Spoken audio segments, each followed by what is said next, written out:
Yo,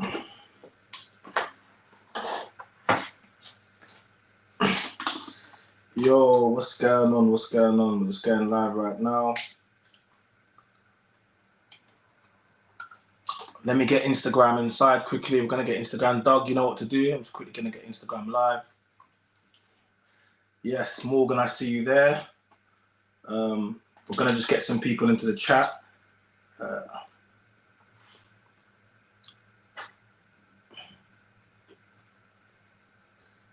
So what you need to do, Mrs. Squeeze Out the Truth, what you need to do, you need to click that link there, and then that's going to put you into the green room. And then once you're in the green room, then you'll be able to, you know. Let's big up the chat gang, big up chat gang. So guys, we're just on Instagram. We're gonna let Instagram know what's going on. But tonight's gonna be a special live. We're gonna be talking about healing, trauma healing. We're gonna be talking about a lot tonight. We have a special guest tonight. It's Morgan Williams, aka Miss Squeeze Out the Truth. I can see you in the chat now. So we're gonna just let Instagram know what's going on. Let's get a few more people into the chat. Yes, HC, I see you. Big you up, bro. Big you up, big you up. I see you there, I see you there. Shout out to Doug MPA, our moderator for tonight. Yes, this should be, yes, this is going to be good. This is going to be good. So guys, let me just quickly read this out for you. So please like the video, subscribe to the channel, become a member to participate in the members only chat and members only content. The first tier of membership is the price of a cup of coffee each month. So guys, for a lot of the behind the scenes content that I create, a lot of the stuff that you see, and for you guys that are content creators as well, like, you know, I got monetized. On average, it takes 18 months to get monetized. We did it in 10 months. I can do it probably for you in about 5. And on top of that, we just celebrated 1 million views today on my own channel. I mean, can we get some claps can we get some round of applause in the chat, please? Because we hit 1 million views on the channel today. Today we hit it, so that's great, right? So you might want to subscribe to our membership there, because definitely going to learn a lot behind the scenes. So guys, if you want to support the channel, it's quite easy. It's very easy. All you need to do is hit the $ there, and then that's the super chat button, and then you can make a donation to the channel, whatever you feel like. It's a one-off donation. Make sure you turn on notification bells so you're the first to know when we drop content. I'm dropping content all the time. We just dropped the latest episode 6 of The Man in the Voice. It's Men's Mental Health Month. So if you haven't gone and checked that out, go and check that episode. It's a really good episode. Just stay on the channel, go look through the playlists. Okay, so like we said, tonight we're going to be talking about healing, and we've got a special guest tonight, and it's going to be Morgan Williams, aka Miss Squeeze Out the Truth. She's been on quite a few different podcasts, and she's told a story before. But I want to hear the story, and more importantly, I want to talk about the growth, her growth. I care more about her growth rather than. Yeah, we want to hear about the story, but I want to know about the growth from all the viral content that I saw. Let me just read out some of the chats before we get into. Yes, congrats on the first one. Yes, we hit the first 1 million views, man. I'm feeling, hitting your first 1 million on your own channel, man. That's like, because look, let's talk about this for a second. Because everyone's like, oh, why are you doing this? Why are you doing this? Why are you doing this? Look, we're almost on 3,000 subs. Check out the sub gang. You know what I mean? I appreciate everyone that's been subscribing, but like I said, join up the membership. A lot of you guys have been in this chat frequently. It's time to join up to our membership as we build our community, you know. Okay, let me just quickly. Okay, that's good. So we're gonna just add.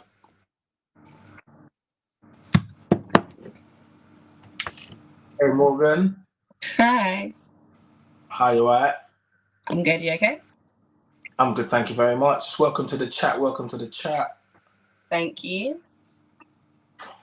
Okay, so let me just quickly go through the chat as we get some more people in here. Yeah. Yes, everyone's congratulating me for hitting my 1 million views today. That's good, right? That's good. I hit my 1 million views. That's good. Okay, so we're gonna get straight into it. We got you here. We got a few people in the chat. So let's get straight into it. So, welcome. So So I'm gonna get straight into it. Can you just introduce yourself? Just tell us who you are. No one special really. My name's Morgan. I've been through probably 101 things that you can see, find out, or we'll probably discuss today. I go by Squeeze Out the Truth because I like to talk about situations that some people don't feel comfortable talking about, but it's life, and sometimes you got to be honest with yourself. What type of situations are those? Like, me Squeeze Out the Truth. What type of situations? I'm currently the ambassador for DV. I'm currently the ambassador for like a miscarriage service. I'm currently the ambassador for the care leaving team, like SA survivors. Like, I'm there in the front line. Okay, carry on. Go. So for me, it's like, it's important that we have these conversations, whether they're hard or emotional, like they need to be spoken about, because somewhere there's someone going through it or healing somewhere. So if my nonsense story to what it feels like to everyone else can help one person, then I've done something. Okay. I don't believe anyone's story is nonsense. So we're not gonna say it's nonsense. So let's take me from the beginning then. So how old are you currently now? 23 on the 9th of December. Okay. Oh, happy birthday coming up. Happy birthday coming up. Thank you. I don't do star signs. What does that make you? A Sagittarius. What do they say about Sagittarius? That's why I'm all fire. And I'm born in the year of the dragon, so I'm extra fiery. Okay, cool. All right, so tell me your story. From start to finish? Tell us your story. Yes. Or would you like a summarization, or do you want to start to finish? I want start to the healing point. Start to the healing? Okay, cool. So I was first in a R situation, these abbreviations, in an R situation when I was 6. That continued for a few years, I would say. Pardon me? You said 6 years old? Yeah. How did that happen that you was at 6 years old? It was my uncle, like, you know, the stereotypical, but this one was my dad's identical twin brother. Wow. So, but my dad just passed away, so it sounds really bad, but I kind of felt comfort in the assault because it was like I could still play daddy-daughter after, because when I was 6, he looked just like my father. That, it doesn't make sense, but in my child brain, that made sense. So that led me to be able to grow up to now and be able to like block out having to do the act of having intercourse for just being there, not in there in the moment, and then coming with what I thought was love after that. So from 6 years old, after the essay starts at home at the hands of your uncle, your dad's twin brother, what take me on a journey of your life? It was more than a spiral of I want to say out of controlness. I was definitely over sexualized a lot. I watched a lot of porn as a kid. Yeah, cool. I was exposed to it very early, so from like 9.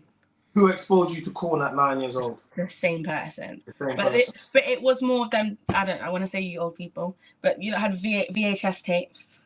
So it was ones that you put in. No, I know VHS. I'm old enough to know VHS.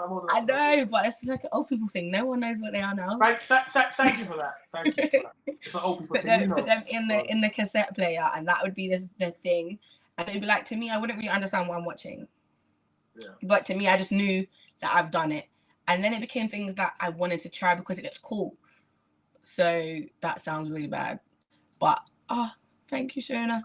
So I'm going to be posted. Don't worry about the chats. Just, but I'm saying, so that was something that I felt like it was then acceptable. So then when I came to secondary school, I was the girl that was short skirts, the girl that just cared about boys, the girl that was everywhere and anywhere. Like, I used to come traveling to London at like 13 by myself and just tell my mum I'm going to town with my friends and I'm on the train meeting boys. So where did you grow up? Where did you grow up? Oh, I grew up in High Wycombe, which is like 30 minutes from Harlesden. Yeah, outside of London. West way, yeah, Buckinghamshire. So I felt like I had friends because I was sleeping with them, but they wasn't friends. They were people that were just sleeping with me. So, so what? School? Well, they're age school now. So you've started school at age 13. So now you've started school. Tell me about school. What was school like? Awful. I went to every New Year of school. I was in a different school. How come? How come you Because swapped? I couldn't constantly, like, I'm a smart kid. I was in the gifted and talented, predicted A's and A stars, but I couldn't be around people. Like, I was angry, always wanted to fight people, or I was just too over sexualized. So I was caught sending indecent images at like 12. The police had to come to my house. They tried to charge me with child porn. Slow down. Who was you sending indecent messages to? To other boys in my school. So other young boys in my school, which I knew, and then it led to me then entertaining people that were older than me. Okay, but so we get there next year. From 13, it was just boys that I knew, like I was at school with. This was like BBM days. So what was you sleeping with these boys? Yeah, like I've been on like contraception since I was like 12. You was on contraception since you were 12. I went on contraception back to back from 12 to 22. Like, my body needs a break, I'm honest. But so I was always very aware. So can you tell me how is it possible to get contraception at 12 without your parents? There's a lot of. So I went to the youth inquiry service, which you can attend. It's confidential. I think it's from 13. It's confidential from 13. And I just lied and said, oh, my periods are really bad. Like, I want to go on contraception. Like, I can't take the pain. I don't want to talk to my mum. I'm embarrassed. These times it really wasn't the case at all. At all. But so then I was at least trying to protect myself, shall I say, from the realities of having child pregnancies. And then I was making sure I wasn't catching things. And I was made very mature for my age, way too early, I think. Okay. So all right. So let's go from the teenage boys, your school boys, to the older boys. Okay. What age was this, and how old are we talking? So how old? I was 14, and anybody and everybody, married, not married, young, old, anyone that would pay me any attention, even in the nicest way possible, that would be it. I very much had mixed signals. What was the oldest guy that you I have dealt with at that age? Yeah, I was probably like 28. And you was 14? He'd pick me up from school in his car. So it's not like it was a secret. Like, he would generally pick me up from school. My friends got to know him by name. Like, it was definitely really bad. That's bad. You know what that is, isn't it? I know now. And I knew then, like, I'm going to say broomed because I'm not trying to risk it. But being broomed, I understood, like, but it was not exciting, but I liked the feeling special, and I liked the whole. Well, you was 14. I know. So to me, having someone just buy me a rum and coke was exciting because I was a kid. I mean, you're not supposed to be drinking a rum and coke at 14. I know, but this is how the part of the grooming happened. That's how it all led to what it led to. Okay, cool. All right, so you were seeing him? You were seeing other people at the same time? Of course, I was seeing anyone that wanted to give me attention. What were your school grades like? What was GCSEs like? I didn't even get to finish school.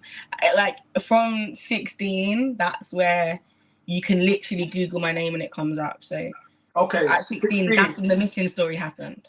Okay, so let's go to 16. So you've let us know about your upbringing. We've got to 16. This is where life starts to take a this is where it was a big reality slap me in the face kind of. All right, so tell me about what happened from age 16. So at 16, I met a boy from Elephant and Castle, and that's never a good thing. I know, it's never a good thing. I went all the way there from Hurricane. I should have saw the red flag from there. I went all the way there, like all the way from High Wycombe. So it was like an hour and a half. Yeah. And yeah, he just didn't let me go home. So I was held hostage. And how did you meet this guy? Like, we was already cool before that. So like, I've already met him before multiple times. We was the same age. So this wasn't well, it was, but this wasn't a mad situation. So we was the same age. We was young, dumb, and stupid. But he said for his gang initiation, I don't know what gangs are in Elephant Castle, but his gang initiation he had to give up something he loved to the man to prove his loyalty. That was his words after like I was leaving. So I was held hostage for like, I think it was 12 days. I don't know. I was in and out. You were held hostage for 12 days? Yeah, so I went missing on the 8th of January, which is my dad's birthday. I was found on I want to say the 21st, but I feel like it might have been the 12th. I can't remember.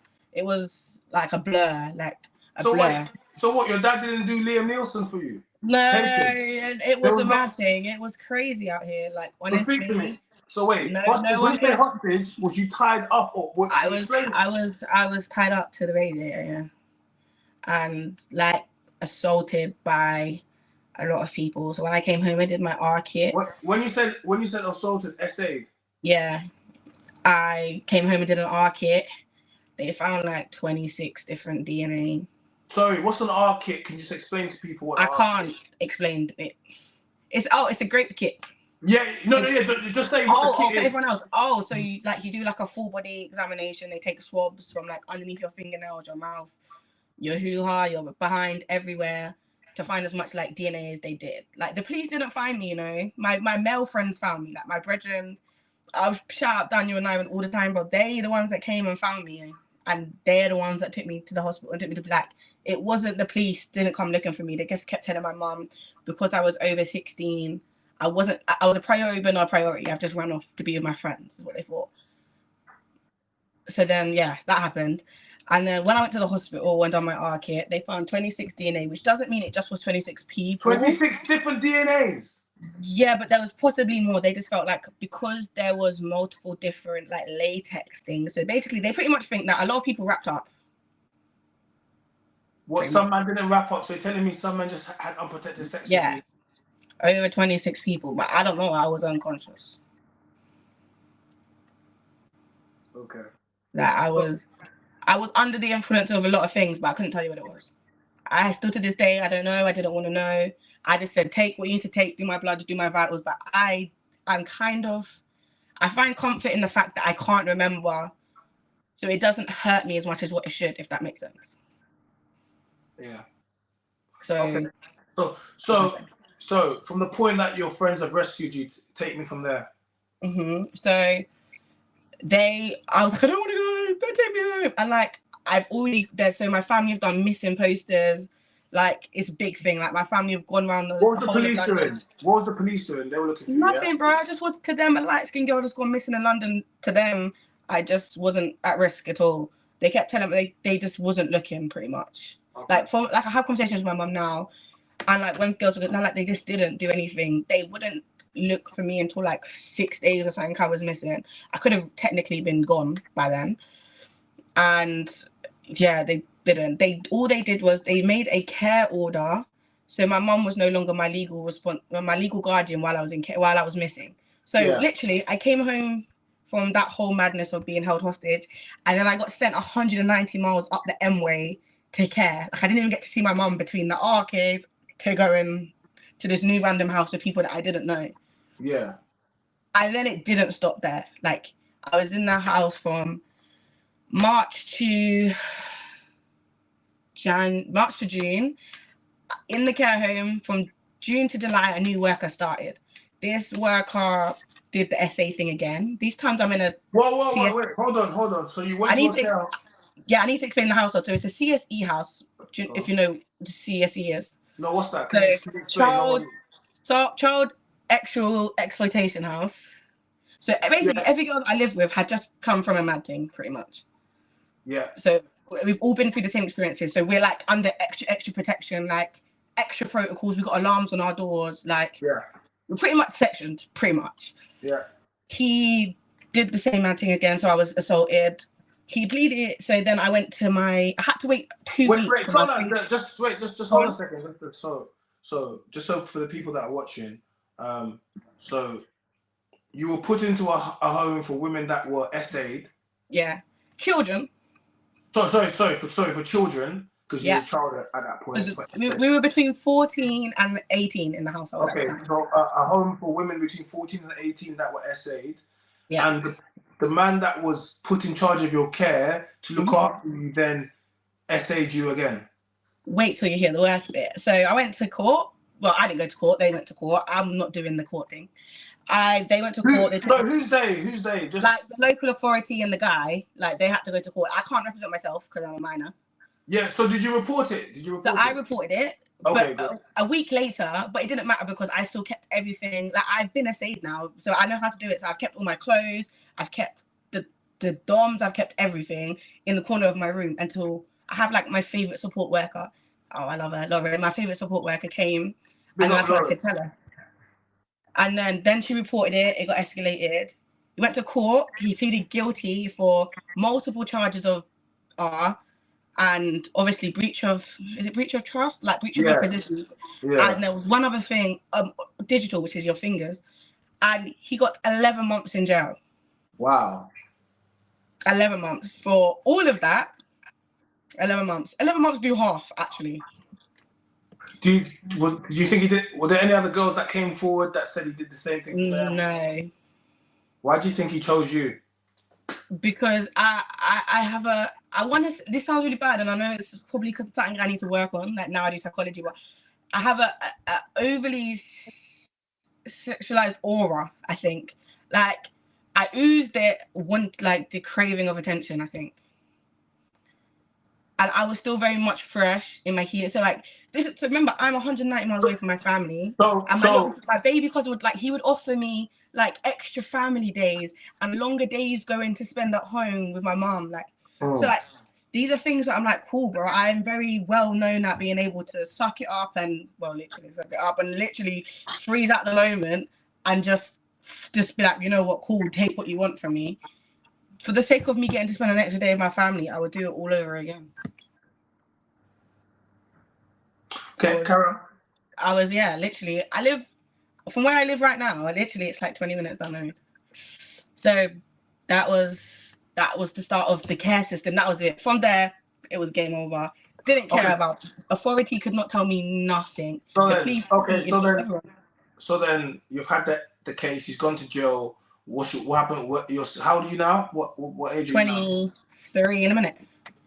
No. So when that happened? 16. Oh, okay, so 16. So take me from 16 because you're 23 now. So take me from 16. So yeah, basically, that's how he busts extra case and didn't get a long time. Because I was over the age of 16. Basically, I was the oldest girl there, so I was over the age of 16, which is the legal age of consent. So he pretty much said that I wanted it. Did you want it? Because you were just saying, huh? No, this is what I'm saying. This is like for me. I've just been essayed by over 50 people in practicality, bro. I'm already sore. I've got stitches. Like I'm broken, bro. Like it's not like I'm in full control of being able to do a mad thing. Like I'm literally in recovery. Yeah. And he, so, because you can't technically prove consent, right or wrong, he pretty much just got 11 months. For taking abusing his position, basically. Yeah, but even though he still got charged and found guilty of all of the cases. But he didn't get no time. We didn't get no time for it. No, okay, I tried to sue them, but because he didn't get 12 months, I'm not entitled to compensation. Okay, cool. All right, so take us from there now. Cool. So you're 16 now. That's happened to you now. What's your life looking like now? What's going on now? Sorry, Are you at college? No, I wasn't allowed to go to education because I was in this house in the middle of nowhere because we're pretty much under witness protection. People wanted to done my dance because people that from Elephant and Castle thought I was going to send them all to jail. What? Oh, the older man. The guys that did the crazy thing, the hostage situation. So like my life was literally at threat. And how old was you when that happened? 16 fresh. I was 16 for all of like 12 days. Okay. All right. So I couldn't go to school. I couldn't go to education. I couldn't do any of that. I don't have no GCSEs, and I'm predicted A's and A stars. Okay. All right. So go. Carry on with the story. Keep going. Tell us. So from like 17, 18, I was just still in care. They were just moving me around and around. Like I went to like 7 different care homes. But why did you move around to so many care homes? Because like you only have like a short placement term, so they always put you on like a 3 months placement term. So like I was never allowed to be able to settle and get to know anyone because in 3 months time I'm moving again. Yeah. So when that case happened, I was in Worksop, which is like in between Nottingham and Sheffield. And remember, my family are down south, and then they moved me higher up to Telford, Shrewsbury, Wow, and then they moved me, like far. And then like as I was getting closer to 18, they had to move me back, so I went back like Milton Keynes, Ellsbury, then back to Harrogate. Wow, you've been everywhere. You're moving like I go jail. Well, I'm in Wolverhampton right now. Like I've travelled half the world for no reason. you've done the tour. You're doing that tour like the man in that go jail. Literally, I feel like I've been sent OT. I'm telling you. Like, it's so awful. I should run up and check while I'm here. But they sent you up crunch for real. Yeah, I've been gone, bro. It's gone. I'm on the train. But literally, for me, it's like it just didn't. I felt like life was just not getting better. So that's when like my constant attention for guys was happening, like even way more. So like I was drinking more. Explain to me. So now you're 17 now. You've experienced. You've been in and out of the care system. You've been experienced. Extreme essay. No therapy, may I add. I wasn't offered therapy in the midst of any of this. So now you're 17. Okay, so now men becomes a big thing for you, yeah? Yeah. So explain to me how big of this thing is. It's like I have like a more than a love-hate battle with men than most people. Like I hate, I'm gonna say smashing because this stuff is hard. I hate having intercourse with people. Like the actual physical act of it, I do not enjoy. Like I'm not in the mood. Like I can't do in the mood. I can't do all of the. It just doesn't happen. Like I don't. Explain that to me.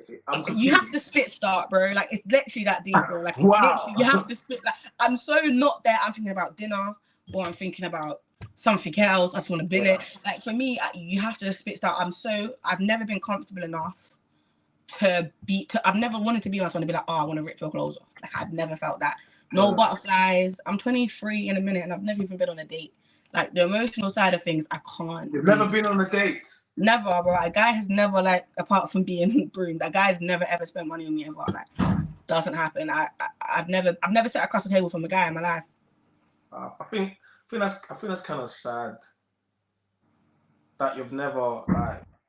I don't know what true or real love is. Like, I've never had it. Because I think even I think losing my dad at 6 made me then. I never grew up for having the love from a guy. This is why it's important to be in your youth's life. I've never had the love from a guy for no reason about having to do something. So like when you normally have your father, he normally loves you just because you're his child. Whereas do you feel as if you were going? Do you feel as if you've gone towards these men, particularly the older men, looking for that father figure in them, that love? It is. I think it's protection, and like I just wanted someone to love me for no reason. And growing up, especially with my uncle doing what he did, I felt like that is the only way to make a guy love you. Like I have never. I'm gonna ruin my name here. I've never not had it on the first date in my life. I've never spent more than 6 hours with a guy before we've done something. And even if he doesn't want to, I now feel like I have to. So I've actually pressured people. Like, do you not love me? Why do you not want to? Like, it's generally happened, bro. Like, if you tell me that you don't want nothing from me, it throws me off. Like, I'll lose my head. I believe that.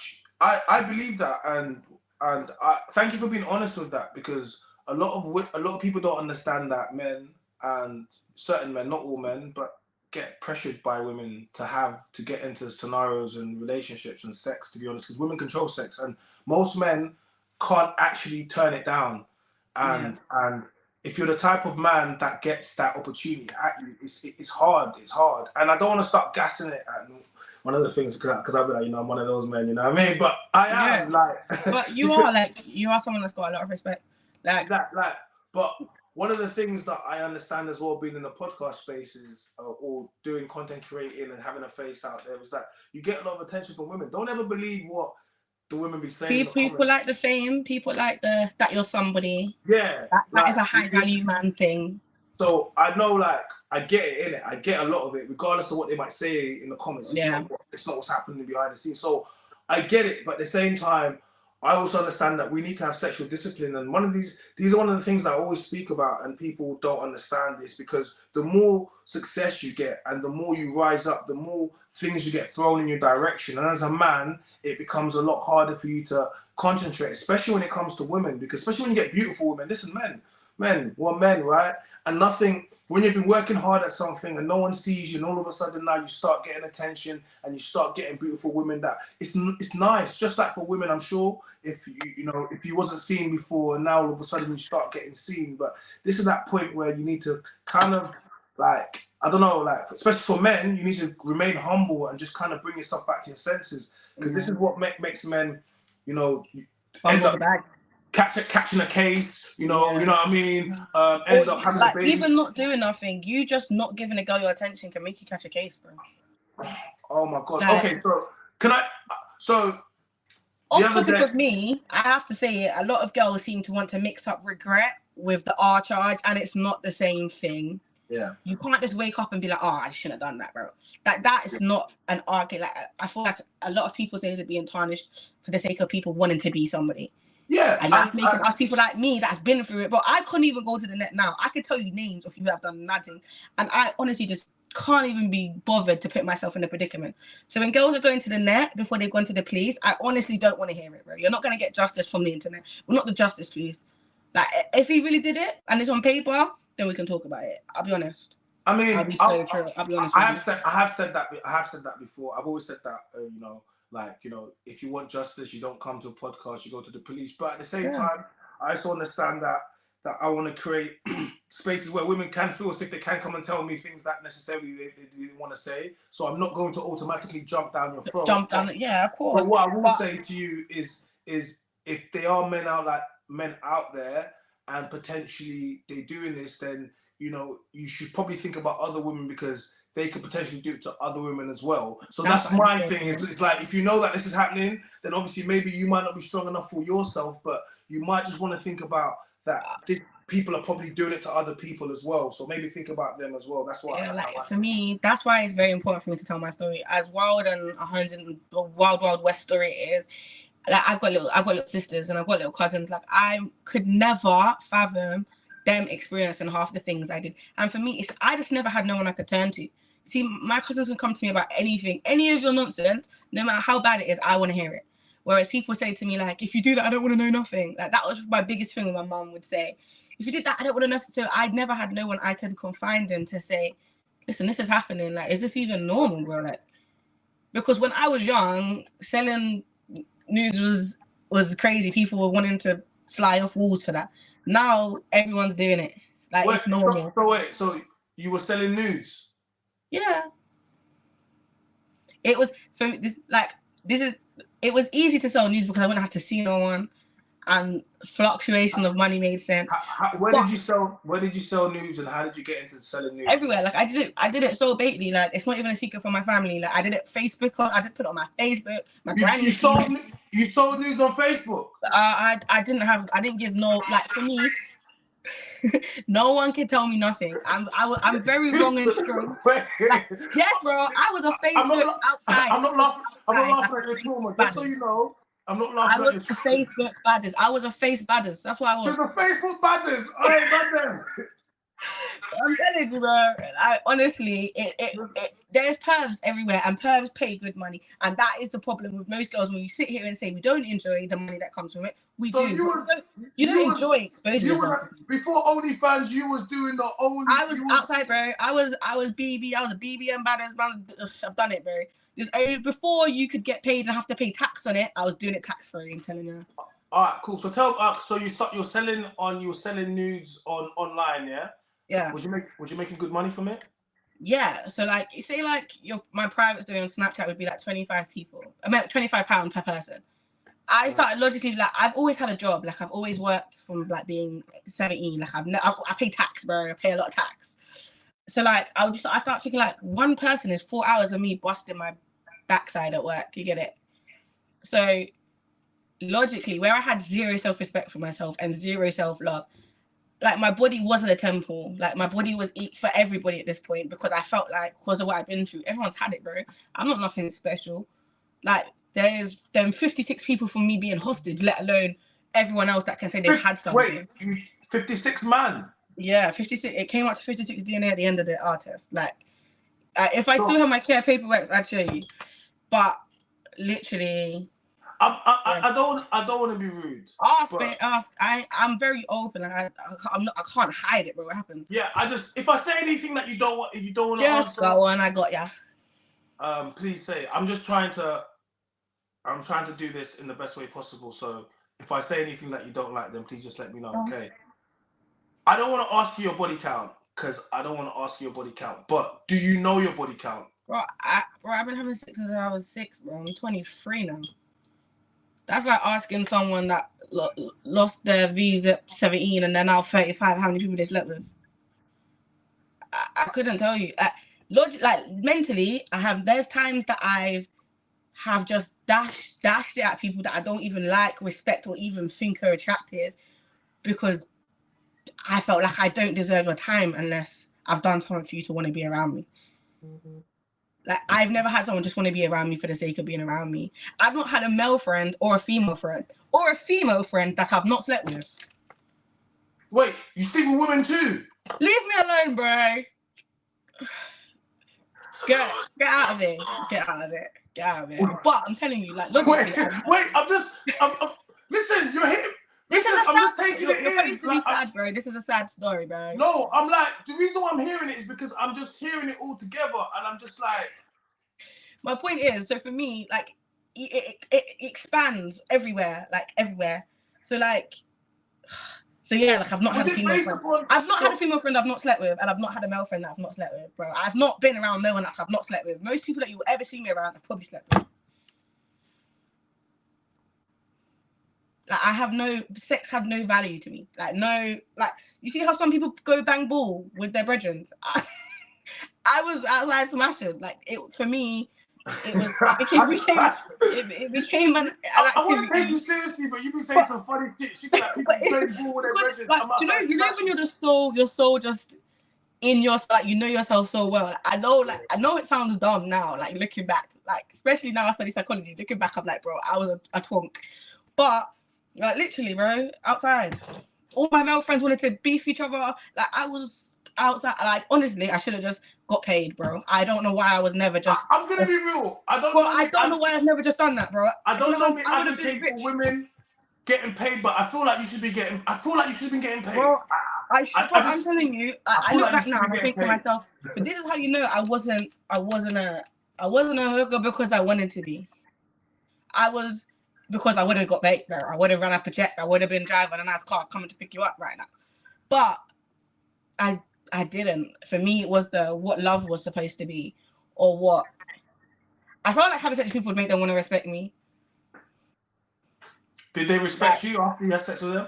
No, I'm weird, but like people, you ever talk to someone that had sex with me? I'm the worst person to have sex. Like, I'll bug out. I start losing I start feeling violated, bro. Even if it's consensual and it's normal, I start losing my head. Like, I'll start crying, man. But don't you think that for men that's scary? That yeah, but this is what I was a serial smash and dashes. Like, I probably stayed over in all my years of being outside about 4 boys' house. I don't stay the night. I'll leave a house at 3 o'clock in the morning and get cab. I was like the perfect link, bro. I'd pull up, we'd do what we do, and I would send myself home. I'd probably even order you dinner. Raw. And send myself home. I'd be like, I know you don't want to spend. I'd be like, I know you don't want to spend the night with me. I'm not gonna bother trying to make you. So let me just take myself out of the equation.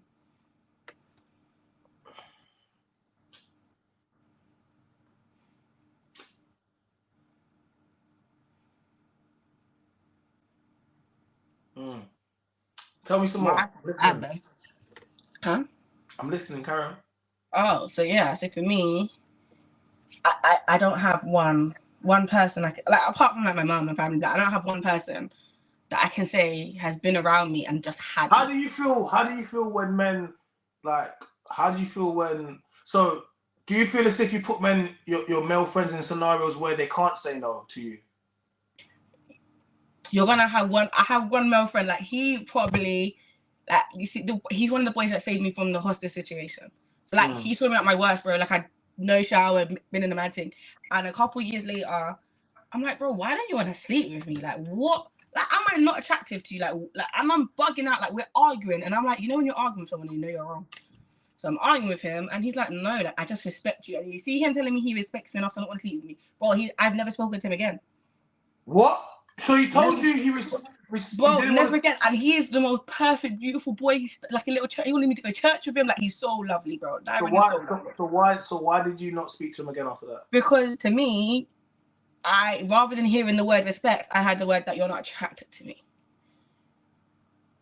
So like, he's like, Morgan, but you're beautiful, and I'm like, but because you don't want to sleep, I felt like I mixed up the idea of smashing and wanting to be liked together, that I couldn't take them apart. These are two separate things. I know, but I haven't had therapy ever. Still now. I'm still on the waiting list from I was 16. What, is that NHS? Mm-hmm. I'm still on the waiting list from being held hostage. I'm now 23. This is nearly 7 years later. It's actually going to be 7 years on the 8th of January. Like, if you literally Google it, it says Morgan Williams missing. It's there on the internet. Comes up. Yeah, Tanisha says when you're taken advantage of as a child, your view of sex is warped. But you either go two ways. Like, you either never want to be touched again, like you can't do it, or you go the extreme way. And I obviously went the extreme way. Like, it affects a lot of things. Like, it affects a lot of aspects of my life. So okay, so take me from that. So take me from this point then. Oh, it just gets worse, mate. It just gets worse. Like, it just gets worse everywhere. It just gets worse. So then I just start dating psychos. Tell me about the psychos you dated. But my friend who died. I like dating psychos. What do you mean you like dating psychos? Because first of all, tell me when you say psychos. I was comfortable dating psychos because I can expect you being a madman. You see, you being nice throws me off. Like, I can take being, battered black and blue. I can take the mad thing. I can take it because I've done it. When you say psycho, are you talking about being actually physically abusive? Yes, like I'm talking about broken bones and black eyes and like my when I was 18 and I had my first house. So obviously you get housed as soon as you get 18, as when you need care, like a care leaver. So from there it was a wrap. I had my own house now. So when I was 18, I was in a relationship with a boy that was 28. He right now is actually a big producer, just so you know. So no one told him that being with an 18-year-old at 28 was a weird thing to do. But anyway, and he moved into my house, put himself on my uni course of music that I was doing. Wow. He didn't. So bro, like, I couldn't leave him, but I'd wake up, go to uni with him, come home with him. I couldn't leave the house any other time. Yeah. Like, I had one of them doors, them old school black people doors where you lock it from the inside and you can't get out unless there's a key. God forbid there's a fire. That was the house that I had. So he would take the key and I just couldn't leave, bro.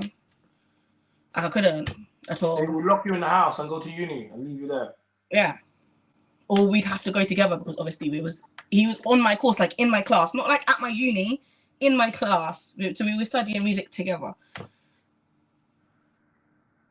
Literally.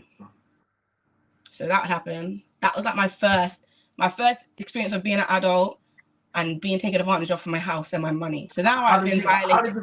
How did that end? He got with someone, like, he moved in with his child. Like, I was a stepmom, running a house, working and going to uni. What?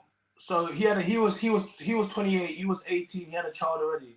Yeah, like he had a child and then his baby mom's child that was before his child, so his stepchild. Okay. So they would both come to my house. I'm now a stepmother to a 5-year-old and a 9-year-old. Yeah. But to me, it was like a little family that I never got to experience. So I would take being black and blue for the sake of this fake family moment. And it wasn't a secret from my family or a secret from his family. Like, our families met each other. Like, my niece, my little cousin calls him uncle. Like, it was really like we was entwined and no one had an issue. Like, no one had to say more. Like, are you sure being with an old man's okay? No one. So that's how it went.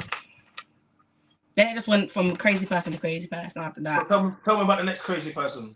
The next one, I feel like this one needs some name and shame. And so this is where I gave up my tenancy. I gave up my 2-bedroom house in Essex to move in to a studio flat in a shared house in Cricklewood. Right, wait. Hold on. You moved, you left your 2-bedroom house. 2-bedroom home in Essex yeah, in Essex, to move to North Weasley, Crixton, basically. Cricklewood, yeah, in a shared accommodation with people that were fresh out of the jailhouse and nitties. And like we had to share a kitchen. So tell me about that then. So then that part of your life. That part was awful. So I was working 2 jobs. This guy, like, I don't know how to disrespect a man without being. He wanted to pretend that he trapped, but he made 10 quid a day on the roads. I mean, yeah. So it was like you needed to get a 9 to 5. They're not trapping. Just go get a job, bro. It's cool. Bro, it was all, bro. Like I've watched. I just want to throw this violation in because I feel like it needs to be heard. But I've watched this man share grills with a different boy. You get it? No, men really stunt for the lifestyle for no reason. No, that's disgusting. I ended up pregnant by accident. Okay. So I was on the implant. And I got pregnant by accident. Miraculous conception, bro. Like I'm Mary and Jesus. No, that's immaculate conception, and that is without sex. This was, bro. I don't even remember. I don't even remember. I don't even know how it happened, bro. Like it was a mystery. You're not married. Like it was a mystery. I'm telling you. Like I did the test as a joke, bro, with my girl doing her. We was at work on our lunch break. Literally on our work. We was at work on our lunch break. She took one. I was like, I may as well take one. F it. And then bro, it came back positive and I wanted to cry.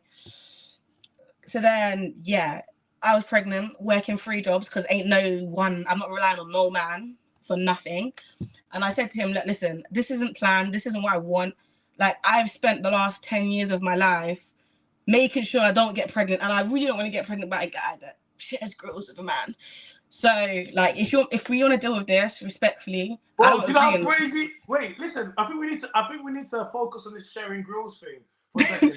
Bro, she said she watched a man share grills with her. Okay. Do you know how mad it is to be sharing? I'm gonna name and shame. Okay, cool. If you look, when you're done here, go watch S2 done it. You'll see the same grills, and then you'll see his brethren in the background wearing the same grills. I promise you, on my life, right? Telling you. This is what happens. When you deal with men when they want to be from Shepherd's Bush, you know, that's what happens. So carry on, go.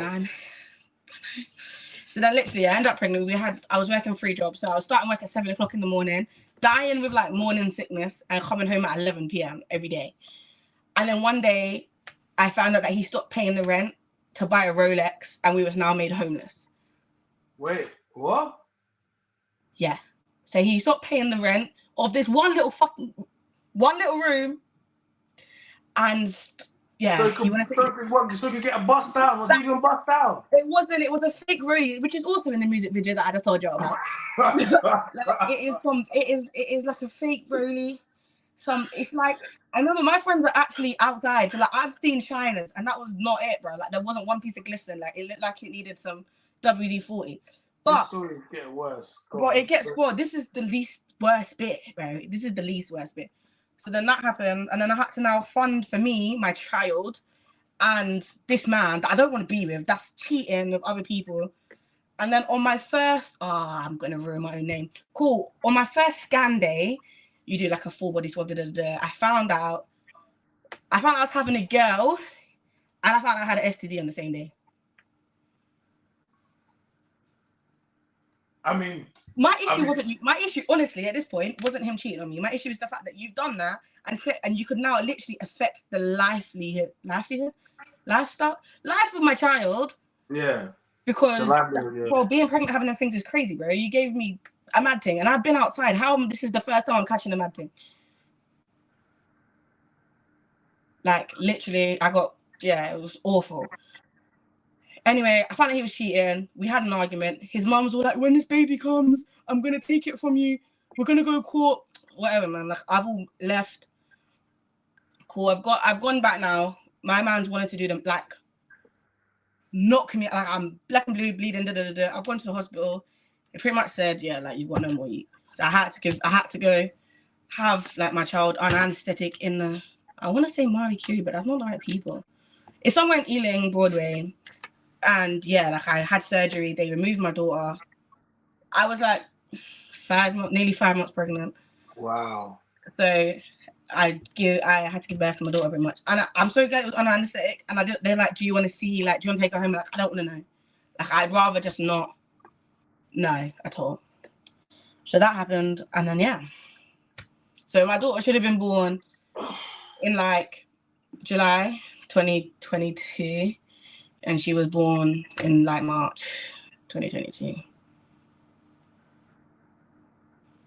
But this sounds bad.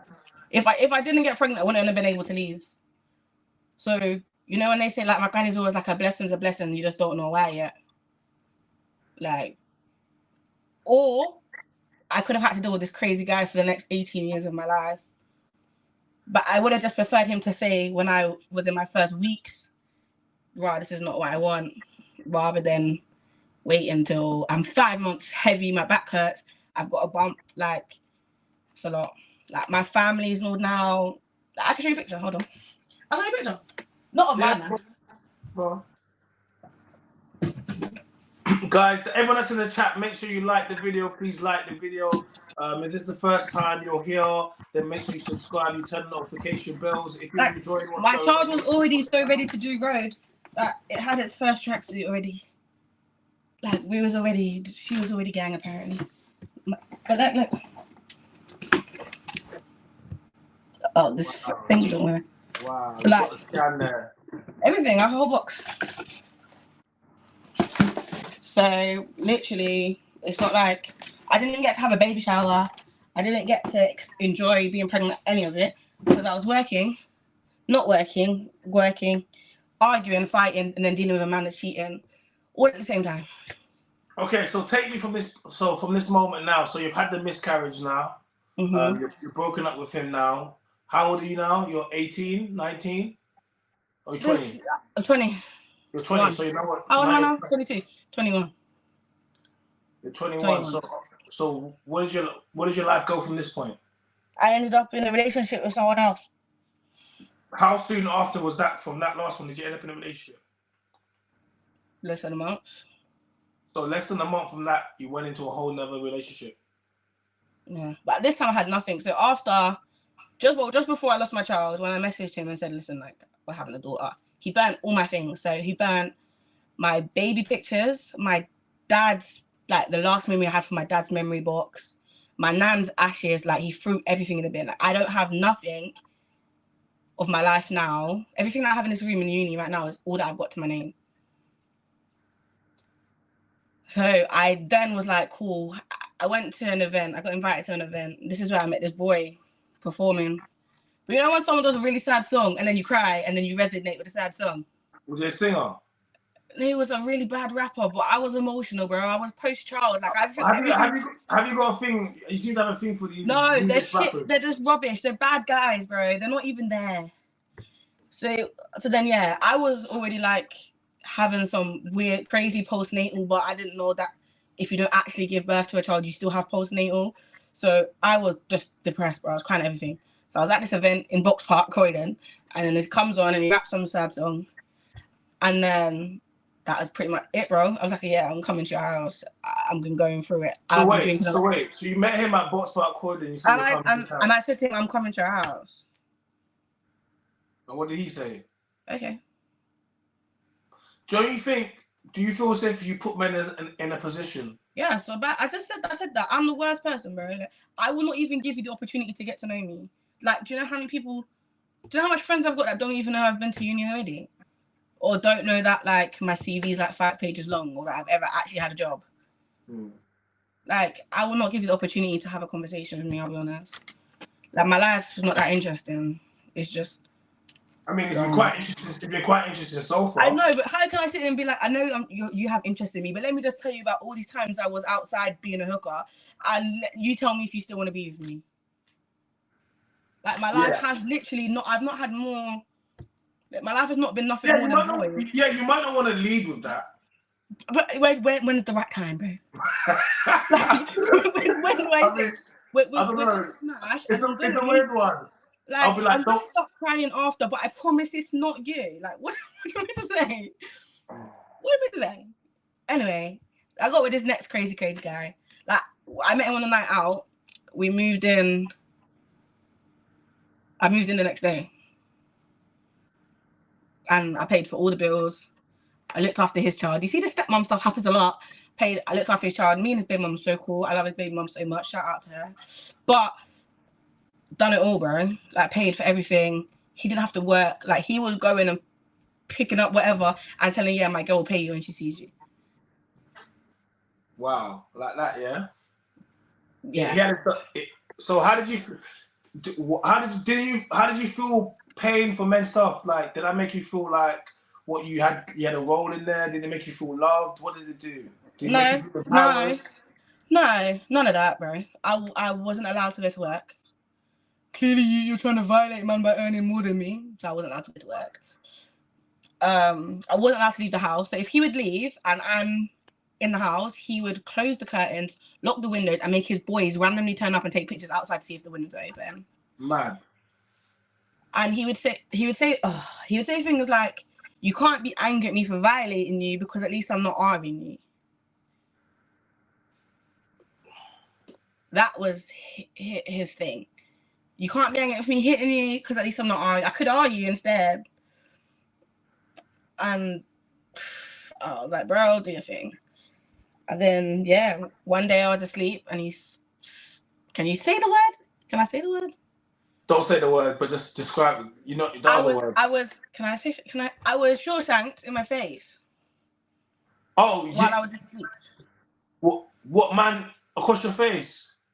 Not Shawshank, but I had to get my head glued together. Like, you could see skull, bro. So I got Shawshanked in my face, and then but prior to this, like, I was on a sex ban, bro. Like, I was. He kept saying I was too big to smash, or he wasn't interested in me, or I had to do X, Y, and Z for him to want to sleep with me. And then, yeah, this one day he stabbed me in my face while I was asleep. The day before, my granny was like, "Someone around you's energy is wrong. I can't tell you who it is. I just don't know, but I pray that they show you." And then that same night, he stabbed me in my face. And then, yeah, he slept with me after. Like, I woke up. So he stabbed you in the face and slept with you after? Yeah, so I woke up, like, after passing out because my face is bust open. And, like, we're literally in the middle of smashing. He's like, "I love you. I'm sorry. I'm sorry." And I'm like, bro, this is a crazy situation. Like, I'm touching my face, my hands. I'm like, I need to go to the hospital, bro. Like, why are we smashing? So, like, if I'm like, what is going on? Like, how is this doing it for you? But when I was dressed up the other day, sexy, you weren't feeling it, bro. What is going on here? So then, literally, I've gone like, wild story. I can't lie. But he didn't let me go to hospital for like 3 days after. So like, if I'm like later, I'll send you the videos. Like, my head bust open, but like, I have like love bites all on my neck. So he's pretty much said that when I go to the hospital, they're not going to question why my face is bust open. So I had to say to the internet and to like my Facebook and to my family that I got bottled by some crazy racist guy at work. So wait, hold on. So you blame the white guy? Facebook is my Facebook right now. It's still my favorite social media. So wait, did you blame a white guy? Yeah, I did. I didn't say what specific one. You're assuming it's a white guy. I said racist guy. You're just assuming. I mean, I took it. That's you. Was it Asian guy then? Who did you? I just said I got bottled by a racist guy at work. That's on my Facebook status. But they're gonna ask you, what's his description? I see one. I didn't give no description. I said I don't know. I can't remember. Right. And then they were like, we need CCTV from your work. I was like, whoa, hold on. I don't even have a job. But yeah. And then that same hospital, Whittington Hospital in Archway, big up Archway. I access some of these stories are absurd. I think he finds it hard to believe this has happened. Bro, I can give you paperwork, bro. Like, actually, if I can, I can't even show you. But I have a videographical evidence of everything I've told you right now, bro. One, I've just brought out pictures of my youth. Two, I can't post pictures of my head bust open, but I can send you them. Like, no, we believe you. No. Some people, it's just a lot for some people. You know how some girls like tell stories and there's no evidence? I have receipts for all my chat always. Yeah. I'm kind of glad that for you it's hard to believe because that means you're not in a space where it's normal. For me, like, I'm telling the story, like, not joking, but to me it's kind of normal. Like, my trauma and pain is normal. That is to other people. It's like, oh my God, Morgan, like, are you sure you're okay? You're not going crazy? Yes, I'm probably going crazy a little bit, but and all of these things needed for me to happen. Like, all of them situations, I had to experience all of them. Okay, so when I did my interview with Bobby Kasanga, I was still dating the psycho. Like, I dropped the video with Bobby Kasanga after I was stabbed in my face. Yeah, shout out to Bobby. Shout out to Bobby. So After wait, that, so you dropped that interview and you were still in the mix with the guy that you were I was dating? still in my thing. Like, if you go to like the one I did with Bounces thing with Chantel Sophia, he came with me. Like, he then started refusing. He wanted to be my manager. He tried to make me sign an NDA so I don't tell people that he's a madman. Like, he wrote me a contract, Barry. So just hold on a second. So guys, Instagram, we're about to come up to the hour mark. If you still want to watch this, you need to make sure you pop across to my YouTube page because we're over here. That's where we're over, and the story. This is an amazing story, and yeah, you don't want to miss any more of it. So hop across. You know what to do. Come see me, man. Yeah. So yeah, I was said people are really out here living horror stories. This is what I'm trying to say to you. You know what? For the average person, this is like wow. I don't find it like that's why I know I was tapped. But like for me, I was like, there's young girls out here from babies to adults going through in the world, like as we're talking right now, going through mad things every day. I can only be grateful that mine stopped. And most of the pain that happened in my life, don't tell my mama said this, but I've caused myself, you know. Like I've not been. I have to, because most of these guys that I've entertained, I've sought out, bro. Like my baby father, my baby father, I DM'd and claimed myself. Yeah, but you have to remember, how you was overly sexualized, your upbringing, your trauma. But it's not on some level, as an adult, I will say to you, look, you had a good friend that didn't want to sleep with you, told you no, and you told him F off.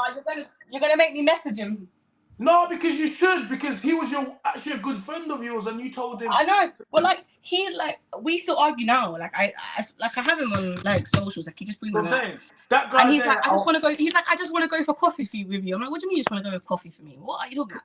Yes, I want to meet someone. He's like, I want to meet somewhere public where there's other people. Yeah, so you can't jump on him and try to give him the that's pretty much what he said. That's literally what he said. Yeah. What do you mean? Yeah, this is so bad. That's what he said. I'm so telling you what he said. Let me where's all the love stories going? I don't know. Bro, I don't know, bro. Tell me, you should find me someone that will love me, man. Keep going. Okay, so take me through. Okay, from that next point, go on. I don't know where it was then. Oh, well, yeah. So he would come with me to all my shows, all my podcasts, everything. I think the only one I did without him was the one in Birmingham. Was the only one I've done without him, and then we just went separate. Like I don't even know how we broke up. Like I couldn't even tell you. I went to stay at my mum's and I came back and there was this video. Someone's mentioned me. So there was a video of him just throwing my stuff. Like I'm like, bro, you can't just throw my stuff away. Who are you, my baby father? Like, and he just sent a video to some girl of him dashing my things in the bin. I'm like, okay, have it. Like I just bought them in your house, and then I moved back. I went on holiday. I went on holiday with a man then to the Ansel episode. You went on holiday with a man then? What man then? You see, okay, cool. Big up Splinter Cells and Young Chips, man. We went on holiday together by force. I invited myself there. That's what happened. I was watching the man then book their tickets and I booked mine at the same time. And then I went on holiday with no bag. I had no bag packed. I had to be on holiday in my bikini with my bra and knickers. Like it was treacherous, bro. I was outside, hair not done, no eyelashes, whatless. But you went. So wait, when you went for the airport, what did you go in? In the clothes that I was wearing, bro. When I got to Spain, I had about 40 quid to my name. Like literally. I had nowhere else to stay, like literally. So where did you stay? My brother literally said, like, I had nowhere else to stay in the UK, in London, anywhere. So my brother literally said, I'm going to Spain, bro. Like, if you want to stay, you can come. So I booked my ticket. I didn't even see them half the holiday. God knows where they were. So where did you stay when you was in Spain? Oh, we stayed in the same hotel, but I didn't know where they were during the day. Like, we'd all go to the same, like, it was a dance episode. So there was, like, multiple events. So we'd all be at the same club together with our wristbands. Did you sleep with any of those friends on holiday? No, I didn't sleep with no one on holiday. Okay. Every time I've been to Magaluf earlier, but no, never went on holiday. Didn't know that. Came back, moved back into my mum's, and I promise you that's probably where my life just got better. I moved home, went back to uni. Went back to work full time. Like now, the whole world know my story because I've put it on the internet. My dad's side of the family hate me because I've told everyone the reality of our uncle's dodge, and we know my uncle's dodge. It's not a secret. Like, so to be fair, my dad was pretty dodge, bro. My dad was 39, my mum was 16 when I was born, bro. Like, I came from it. I came from dodginess. Wow. Oh, I left about the story. I forgot. I should have started with that. Yeah, that's so. I should have started with that. So I've grown up watching. I mixed up now. Sorry, next. This is how you know it's not scripted. And then definitely not. This is unscripted. This is real. I forgot the bit. Your dad was 39. Your mum was 16. Yeah, but my uncle, the dodgy one, he was with my auntie, and my auntie was like 14. But no one had a problem. And I can't even say this is back in the day because my mum's 40 now. I must say this was back in the day though. But I was born in 2000, bro. Bruh. You was born in the year 2000. This wasn't that far. This wasn't that long ago. I was born in 2000. So it's not like you can say back in my day. It wasn't. This was this day. Yeah. So yeah. My mum's 40 now. Huh? My mum's 40 now. Okay, cool. Answer, yeah. But like me and my mum are best friends now. Like it's weird. Like I felt like I had to do the interview to get everything. I needed to get everything. You know when you've just kept so much in that now you're just exploding, bro. I had to get it all out. I just needed everyone to know that I'm not tapped and I'm not outside for no reason. Like I went through these things, but it ruined my dad's side of the family. Like my cousins don't want nothing to do with me. I've been banned from going to my nan's house. Like my cousin took some video of my nan telling my nan that she don't want me around there no more. Like my family, and I'm like, how am I the problem? Like, what side? Is that the black side or white side of your family? The black side, but you know how sorry, mate. You know how black people like to sweep stuff under the carpet and be like, no, not my home. So that's pretty much what happens. Like my uncles can still go around there and be around all of them people and their kids, bro. But I can't. He can still chill, and I'm like, bro, I just needed her a daughter. You think I want this man around my child? I got little cousins. You think I want this man around my cousin? And no, I'm banned. He's still invited. But I feel people might not like this. I feel like there's a lot of assault. You just lost your audio for a second.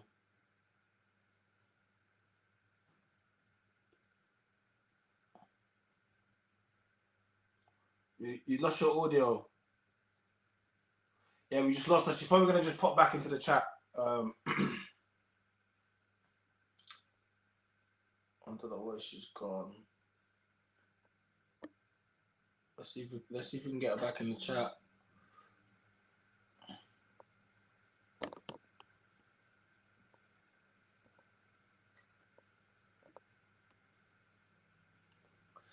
Yeah, I think she just got taken out of the chat for a second. Let's just give her a second just to sort herself out, and then we'll get her back inside. Let me just post the link back in the chat. There we go. See, people are upset, so now my phone's ringing. People upset? Yeah, my phone's ringing off. Like I had to put my phone on Do Not Disturb. Remember, you don't need to say anything that you don't want to say. No, I've not said nothing that I've not already said. Yeah. So, like I said, he's still allowed to see people. I'm not. So I feel like, that's what I was gonna say. I feel like with a lot of black cultures and the communities, a lot of us SA happened and a lot of things happen. But with a lot of things of men don't cry, like I personally know a lot of males that have been assaulted. A lot. So especially with the whole men don't cry or people don't want to talk about their emotions and you're supposed to be wrong, strong and black, and like I feel like that's where a lot of trauma starts. A lot of broken homes. That's why I feel like a lot of my exes are psycho, because they come from also psycho backgrounds. But not all of our attitudes and behaviors can be excused of our past. Like I cannot say that I once ever enjoyed being outside, or I never, like, it's not something that I enjoyed ever. I don't gain satisfaction from it. So take me now. So okay, here I am. No, from that psycho to the next man. So yeah, from there, when I moved back into my house, to my mum's, I started building relationships with my family. Like me and my auntie's relationship was rocky. My auntie's relationship was rocky because me and her are very the same. You know when two strong personalities are like fire? Mm. And my auntie just wanted to be my best friend, but I was just always pushing everyone away. And saying mad things and doing mad things and being stupid and mashing up the place. So I had to accept that, and I had a lot of apologizing to do for my behavior. Did they And I accept had to, yeah, I hope so. I had to also remember that as much as I think I'm growing or thought I was growing, I'm still someone's niece or someone's granddaughter. And to everyone else in the world, I could be anybody, but I need to learn how to play my position, because these people aren't going to be in your life forever. And that was the hardest thing to do. I promise you, having to accept my reality and have a conversation with who I am, about who I am, with who I am and who I want to become, I promise you, has been harder for me than going through any of them madnesses. Okay. Because self-reflection has never been something I ever did, because I was just the trauma child, or the child that's outside. Like I never needed to be fair, in all reality, I didn't expect to still be here. So I didn't have a life plan. Like I didn't think I'd make it to 21, didn't think I'd make it to 22, but I'll be honest. So I was just winging life. And then literally in probably earlier this year, like March, I'm like, okay, cool, I want to go back to education. Like I've done my talking to the world about my problem. Where do I want to go? Who do I want to become? What is it I want for me? Well, I didn't even know who I was anymore. Like, I still have no idea who I am. Like, I like museums and crazy golf and history and documentaries. Like, I love all of these weird things that I've never got to experience because I was never a priority for myself. So in March, I took myself on holiday by myself and did 5-day all-inclusive holiday by myself and did a lot of talking to myself like a crazy person. And that's where it all started. Now here I am at uni, working full time, being miserable, on a sex ban. Why are you miserable? I'm miserable because I felt like, I thought I had 101 friends. I thought I had 101 people that gave a damn. You know when people say people are always the first for the motives, but like the last for the important moments. Yeah. That's what I'm like. I don't have to think to myself, like, you see, when I lost my child and everyone who was pregnant, you think any of my friends shouted me? You think anyone messaged me like, I hope you're okay? Not one person. And then a couple weeks later, when I posted that the new guy I was seeing was having an event, you know how many people popped up asking, can I get discount tickets? So I was like, yeah, these people that I'm around don't give a flying monkeys. So everyone got dropped. My male friends, my female friends, everybody. And now it's like, I'm at uni studying psychology. I want to be able to use my experiences to help other people moving forward. Like I do my volunteer work helps, but I can't imagine the generations getting any better. We have crazy celebrities shaking backsides, thinking it's normal. We've got nudity everywhere, exploitation everywhere. God forbid, like, having children right now. I'm scared, bro. And right now, I don't think men are the problem, I'll be honest. You see, girls right now are prostituting themselves for a lifestyle that they can't afford themselves. Like, you see me, I could never go out for dinner and not be able to pay my half of the bill, Like, I could never feel like a man has to spend 20 bags on me before I could tell him anything. Like, no. Maybe I needed to have some standards, and make people come to the table with something. Yeah, I think you got to get past that 6-hour sleeping with them mark. Yeah, but like I feel like now everyone's a hooker for designer, bro. Everyone. Yeah. I'm happy. I'll steal your man in my Primark. You get it? I don't need to like honestly, I think there's a lot of hatred in this world. A lot of self-hatred is the problem. I think a lot of self-hatred is the problem. So now you're at university. Still listening to Lauryn Hill and Erykah Badu, baby. Listen to Lauryn Hill. I had to change everything. I had to change my music. I had to change everything. Like every part of my aspect. You can't be listening to City Girls and Cardi B. That's not. It's never been for me. It's never been for me. I like me some Aretha Franklin. Like I'm an old baby, I'm honest. But I just things that I had to just change. So yeah, I think you're doing the right thing. I think being abstinent from sex and going, you know, taking yourself out of the area, being in a different area, studying. I don't know anybody up here. Yeah, that's like, good. Like not one person, not even a broccoli man, like nothing. And I've made sure I've kept it that way. Like this is probably the first time I can say I've had somewhere to lay my head that's my own since I was about 18. Where I can come in and close the door and know that I'm safe. That's good. That's good. You know what it is, like, you know, I think it was during the time when no one could leave. That I'm not going to say it over here because during the cough of the last few years, and it was during that time where, because I'm always in and I'm out. I have my own flat. You know, it's perfect for me. 1-bedroom flat, it's nice kitchen, everything, nice bath. It's perfect for me, being a man. But it was during that time. Of the cough when everyone was going mad, and I realized how just having a roof over your, obviously I have a car and stuff, but just having a roof over your head is one. Just being able to sit in your house, actually a luxury. Like, and you don't understand. You don't understand. You know, like just going in, you know, like having an oven and cooking up a meal. Like, you know, just coming in right now. Look how cold it is, and coming in and having heating right now. And these are all things that I took for like advantage, bro. I'll be honest, because I never had to give a damn. Cost of living right now, heating is expensive, but I've got my heating on. Do you know why I got my heating on? Because I paid for it.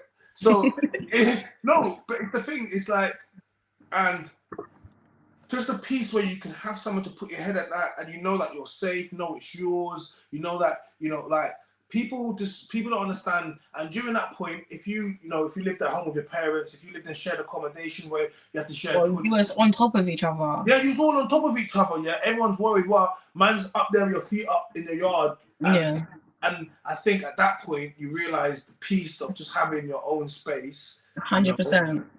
So I can understand why that's very important to you, because it you know what, one of the fundamentals of all you need is a roof over your head, clothes on your back, food in your belly, and obviously shoes on your feet, and that's enough to go out in the world. Yeah. That's all you need. A roof over your head, a warm meal. Some people not even a warm meal, just meal, you know what I mean? Yeah, just something to eat. Like something to eat, yeah. A clothes on your back and shoes on your feet. If you have that, you can go in the world and you can become something. It's blitzy right now, and there's people outside, no matter what they've been through, sleeping in the cold. Like, I will be forever eternally grateful of, honestly, just being a woman, bro. Like, honestly, reality is 9 times out of 10 you're not going to be stuck outside in the cold.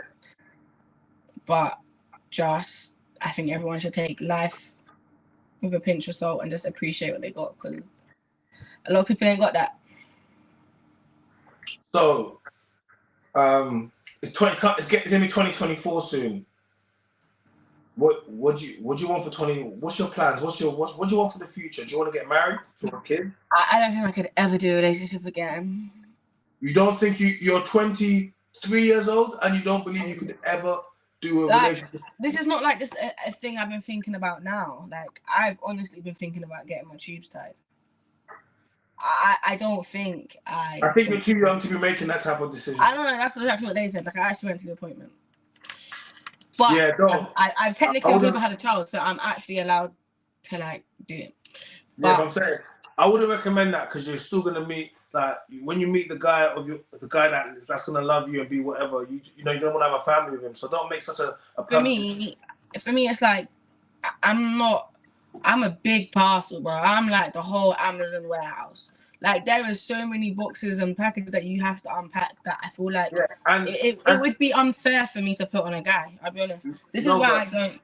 You don't put stuff on men. Men decide. So as long as you're willing to be a woman that wants to whatever, there'll be a man there. But you shouldn't be doing stuff. Yeah, like, I think you're being very final, and you know, I don't want you as a 23-year-old young. I'm not rushing anything. These are just how I feel now. This is my now feeling.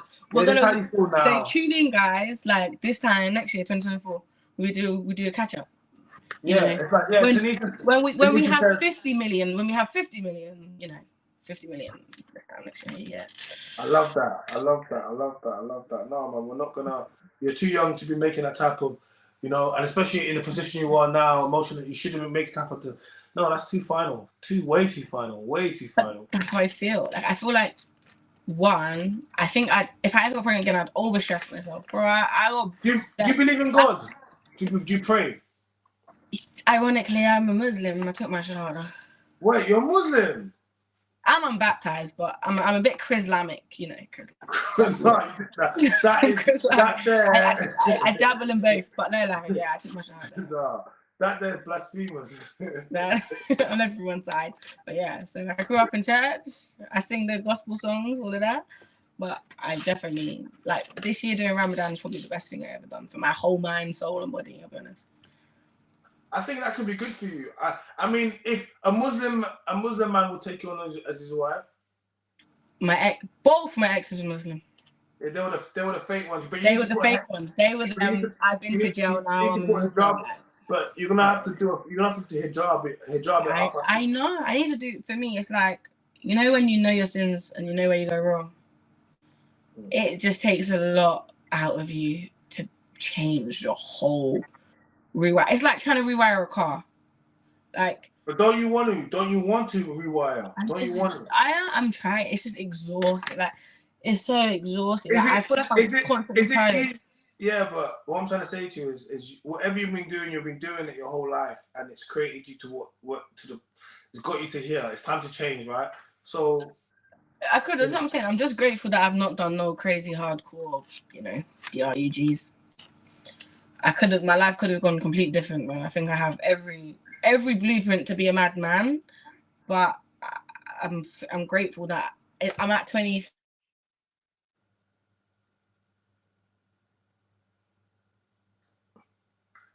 Where'd she go?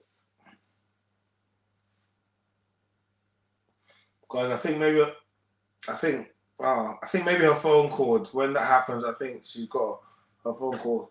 I'm gonna tell people, guys, if you're streaming on your phone, make sure you put.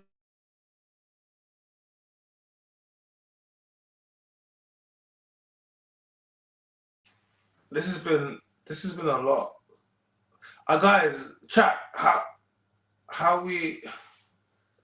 Yeah, Ack says this is the craziest story. Ack, it's not over yet. It's not over. The story is not over. It's not over. She's still here. I just know her phone is ringing, and you know, people probably saying, "Oh my God, you're spilling all that tea."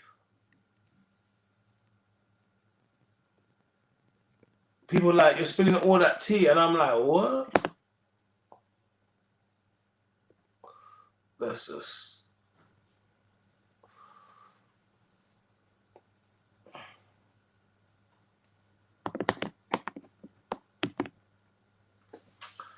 Crazy story. Ask her what she thinks about Cassie and Diddy. While we try to get her back inside, I'll get Instagram back inside. I'll get Instagram back inside.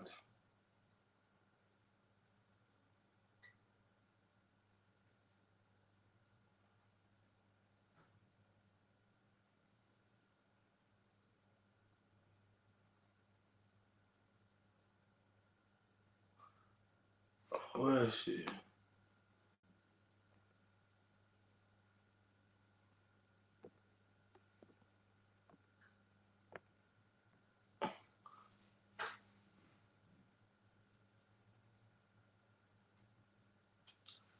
Morgan, I've tried to get you. Turn on your camera. Thank you. What happened? Is your phone ringing? Bro, everyone wants to talk to me, man. I don't even like these people.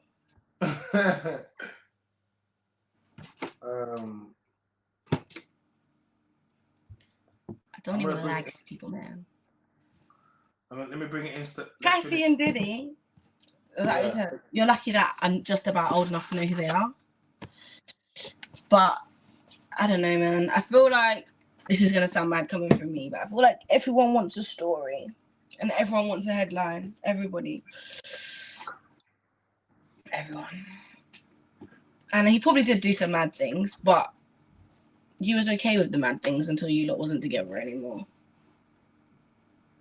Is that rude? Is that rude to say? I mean, so yeah, you were saying, what was you saying? Let's not drink that. That's not off. All I'm saying, where was I, man? Everyone keeps interrupting my day. So yeah, here I am trying to heal my hardest. So you've taken us on this journey now. You're 23 years old. Mm-hmm. You're at university. Yeah, gym soon come, but I like snacks, man. What you say? You said gym soon happen, but it's Christmas. I like me some snacks. You're trying to eat, yeah? Yeah, I'm trying to. It's my birthday, then Christmas. I'm about to be rich. I'm only ever rich in December. Then I'm broke the rest of the year. But yeah, it's the plan. I think I was thinking about TikToking it. I feel like it'll be easier to reach a wider audience of people my age that are probably going through it. What is your message? My message now is just, I don't even want you to watch me heal. I want you to heal with me. So like I said, I've never had friendships where I can just confide in someone about my emotions or be like, babe, listen, I'm having a shit day. Like, let's go catch a coffee. Like, I've never had positive energy or friendships anywhere. And I'm the worst person because I'm super antisocial. I'm super rude. Like, not even by choice, but I'm so insecure. Like, this sounds so bad. I can post myself naked on the internet all the time. No guy, like, you can't fault confidence. Like, you can't fault confidence. But I'm not confident at all. That probably sounds slightly of a contradiction or oxymoron to most people. I can post my body, my naked body on the internet. But yes, but because I can post myself on the internet naked. But because I've done it with such what you think is confidence, no one ever has chat for me because you can't, when someone's confident in themselves, like you can't tell them that. Yeah. But really behind closed doors, I'm the most insecure person in the world. Like, I want so much surgery and I want all of these things done because I feel like social media constantly portrays an idea of what you're supposed to look like or what your body's supposed to be like. And I'm like, bro, how am I supposed to have boobies and butt and I can't have a belly in the middle? Like, it's impossible. What am I supposed to do? Like, logically, what am I supposed to do? Go to the gym. But you're still gonna have a belly, bro. You're not gonna have a size G's, double G's, I'm on a body and no belly. But it's impossible scientifically. Nice. It's definitely not scientifically possible. It's definitely scientifically possible to go to the gym and to achieve. Yes, but then there's a difference between slimming down, but you're still gonna have, like, you're not going to be who's got their body down? Black China body. I don't know.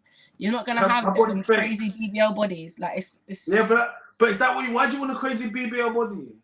Because that is what everyone thinks is the ideology of beautiful now. You get it? Who thinks BBL bodies are the ideal of beautiful? Who thinks the whole of the beauty industry? You thought I was gonna say men. No.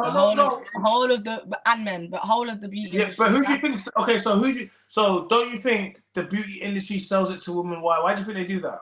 Because they sell it to insecure women to build finances. I understand logically, I'm not stupid, but emotionally, I feel like this is what I want to look like, and this is where I want to be. No, I'm saying, you say you're not stupid. I'm not calling you stupid, but if you know, I didn't say you was. But if you know the industry are pushing these images, particularly onto women, to make them feel insecure and inadequate about their bodies, and then you now feel inadequate and insecure about your body in order to go and get what they are pushing, don't you think that's the actual agenda right there? I know that's the agenda. I know, like, I'm not, like I said, I know. See what I'm telling you? I can see people I know they don't really like this, they don't like me, but they want to see. I know that. I know. But for me, that is just how I feel. So guys, like the video, please subscribe to the channel, become a member to participate in the members only chat and the members only content. The first tier is membership, the price of a cup of coffee, which is $2.99. Guys, make sure you turn notification bell. It's actually way cheaper than a cup of coffee, I'll be honest. It is cheaper than a see? Have you been to Costa? I got ice coffee. No, it's actually cheaper than a cup of coffee. It's true. Cheaper than a cup of coffee, way cheaper. Cup of tea that. Cup of tea that. Cup of tea. Look, Access, she don't even need BBL. She got a pretty face. I don't. I got too much freckles, man. But I appreciate it. Thank you. See, take a compliment which doesn't involve. I can't. I hate compliments. Like, the most respectful way possible. I can't do compliments. Makes me feel icky. Yeah. BBL, he said, look, BBL for the girl who don't have the face card. You got to show me. BBL for girls who don't have a face card. Yeah, but you don't want body card, face card, breast card. If anyone wants to buy me a nice, grills that I don't have to share, I'll take it. What? Say grills what? Grills that I don't have to share, I'll take it. Grills you don't have to share. Yeah, I'll take it. How's guys? Do you mind taking some questions from the chat? Can we get some questions? Yeah, go on. Ask you it. No. I want to say no boundaries, yeah, but if you upset me, guys, we're gonna fall out today. Guys, she's done so well. Please,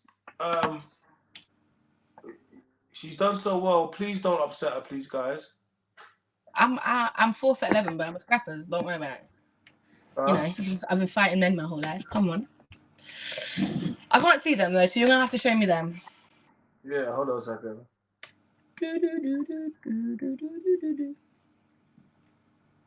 Yeah. Guys, the real question is it Aaliyah or Ashanti? That's the real question. Is it what? Aaliyah or Ashanti, man. Aaliyah, 100 all day long. Where'd you go? I'm here. Where did you go?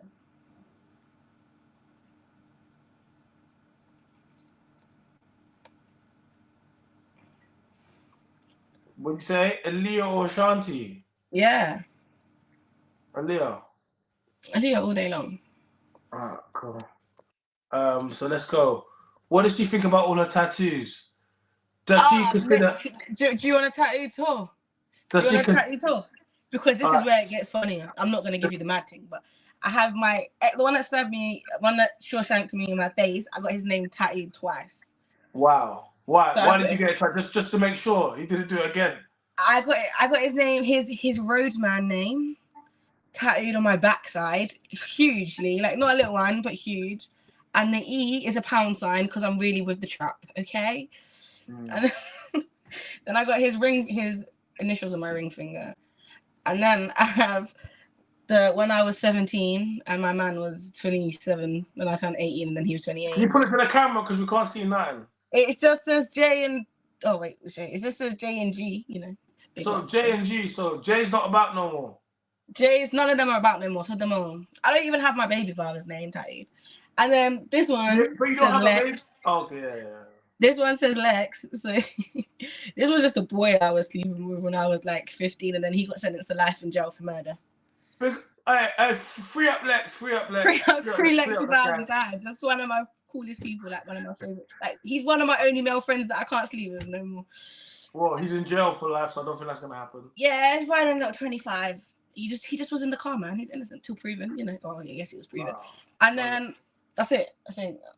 Yeah, and I got like my cousins' names, and then and this one's like can you there's the camera? It says no justice, no peace. Justice for Chris Cabba. R.I.P. Medics. R.I.P. Chris Cabba. Big up Chris Cabba. You got Chris Cabba tattoo. Yeah, so no justice, no peace. R.I.P. for Medics 1,000. Okay, cool.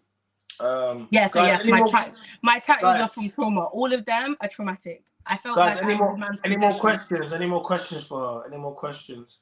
I was a possession, so I felt like a possession. So guys, put more questions in the chat, please, if you want to ask them. Guys, if you would like to support the channel, you can do that with a one-off super chat donation. It's quite easy. You just hit the $sign and you can make a donation whatever you feel like it goes towards the channel. We appreciate all donations. Then you can take me for friendly coffee just in a public place, you see. So yeah, she's taking guys, I mean but you have to get past the 6-hour mark. Oh mate. We'll just FaceTime. It's fine. We're nearly 2 hours in, man. Don't worry. We're nearly 2 hours in. What's the biggest thing that upsets you about how the women your age move? I don't know if it's women. You know what the worst thing is? I don't really have any friends, like girls that are my age around me. But I just think girls in this generation, ironically coming from me, super hoe. I just think everyone right now. You called yourself a super hoe. Yeah, I'm gonna get a little, one of them little capes in it. I feel like. I'm surprised you don't have a tattoo. I'm gonna get it. It's my next one, you know, on my back. But I think everyone is too focused on the financial aspect of what a man can bring to their life, when the man you may meet that's broke tomorrow could be the richest man in the world. Axe says, does she think she'll be able to find a husband when her past is online? Bro, everyone's past is online. It's not just me. But I'm too chesty, so it's not like he's not gonna know him before he sees what's online. I'm a very, and to be fair, it's the first thing you see on my Insta. So like before you even get to DM me to shoot a shot, you're gonna see my interview. You're gonna see. Well, it's reality. It's like you're gonna see it, bro. Like, I'm not gonna sugarcoat it and you be like, oh my god, I didn't know she was like this. That's not me. Okay. I think I need to go to America. I think I'm in the wrong country. That's my problem. I think I'm in the wrong country. Look. The next question was, would you ever move to a different place or country and recreate yourself? I need to go to America. I'm in the wrong country. See, you knew that. That was great minds. Great minds. I think if you go to the gym, you lose some weight, you get rid of those tattoos, you move to a different place, a whole new person. What do you want me to do, bro? Change my skin tone next, bro? What do you want from me, bro? Your skin's fine. Oh, thanks. Yeah. You go to the gym. Yeah, go to the gym. You water that plant and then you tell me something. My plant is water. It's going up. Because it's dark now and it's above the heater. Guys, more questions.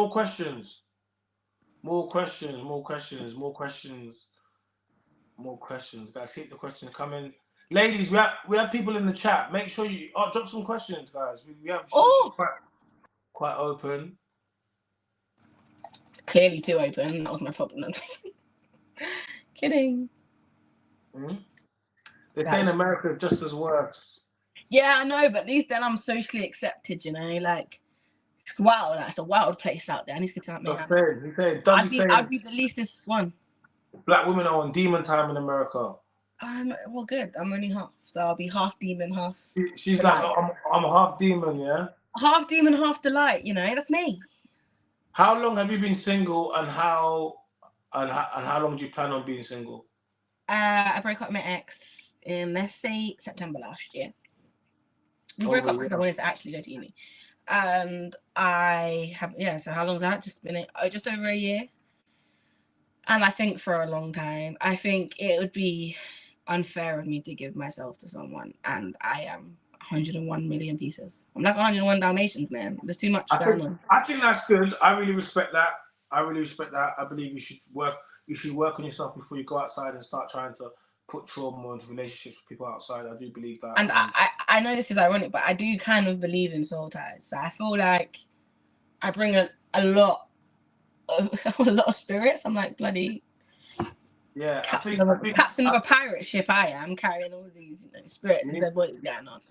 You need to what's the word, man? I need a spiritual cleansing. You need to cleanse your room. I need the steamy thing that does mate. To steam it.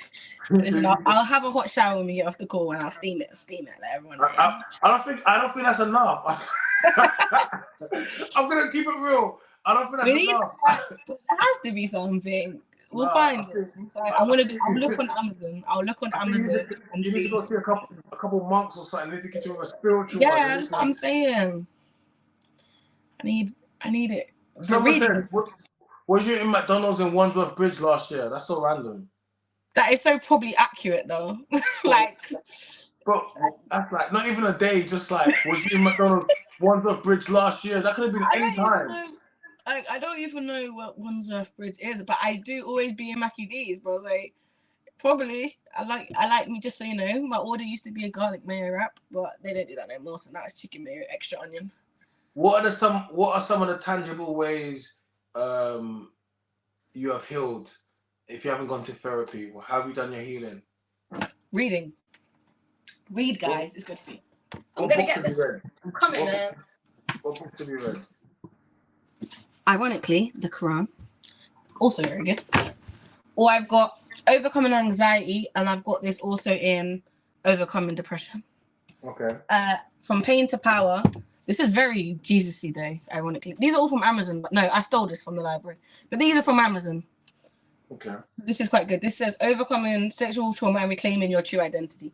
But it's a lot of Jesus in there. Like every message is about like a Who Bible gave you verse. this? Who gave you this book? What's the Jehovah's I Witness ordered guy? this on Amazon, but it's like, It looks like the books that they give at look, outside I've opened the first page. section. It's like you will overcome with the Spirit of God. Matthew 10:16. I don't read the Bible. And then I put recovering from complex PTSD. This is a good book. I like this one. And you just need to believe it. This is just like a self-love book. It's mad when you got the Bible and the Quran and you're still out. I do have the Bible and the Quran on the same shelf. Maybe you need a Torah as well to save you. Bro, I need it all, bro. Give it all to me. And you might need the what's the other one, man? The Bhagavad Gita. What's that? You might need all of them. I have all the holy books, bro. Hey, Tanisha says read that one first. She says read your Bible. Tanisha Bro, says, I've read the Bible. I used to teach Sunday school, like imagine I was your child's Sunday school teacher. I used to teach Sunday school. I used to do Christian camp for my summer holidays. Don't mess with me. I've been there. You are the way, the truth, and the light. Been there. Yeah. But I've read most of them. My shelf is full of a lot of books. I do read, like, I like me a book, and I like me a doobie, and I like me a glass of wine and a bubble bath. That's like my thing at the moment. That's fine. Apart from no, because now I live in uni accommodation, so there's no bubble bath. It's just showers that burn you. You should probably go to the gym. You should go to the gym as well. Okay, I get it, mate. Allow me, bro. No, it's not like that. This is the fourth time in the same 15 seconds you told me to go to the gym. I got it. I'm going to the gym. No, because it's gonna make you. It's gonna add more to your life and make you feel good. Trust me, it's different. They've got a sauna. I should go. No, but I have a gym membership that I pay for every month, and I've not been once.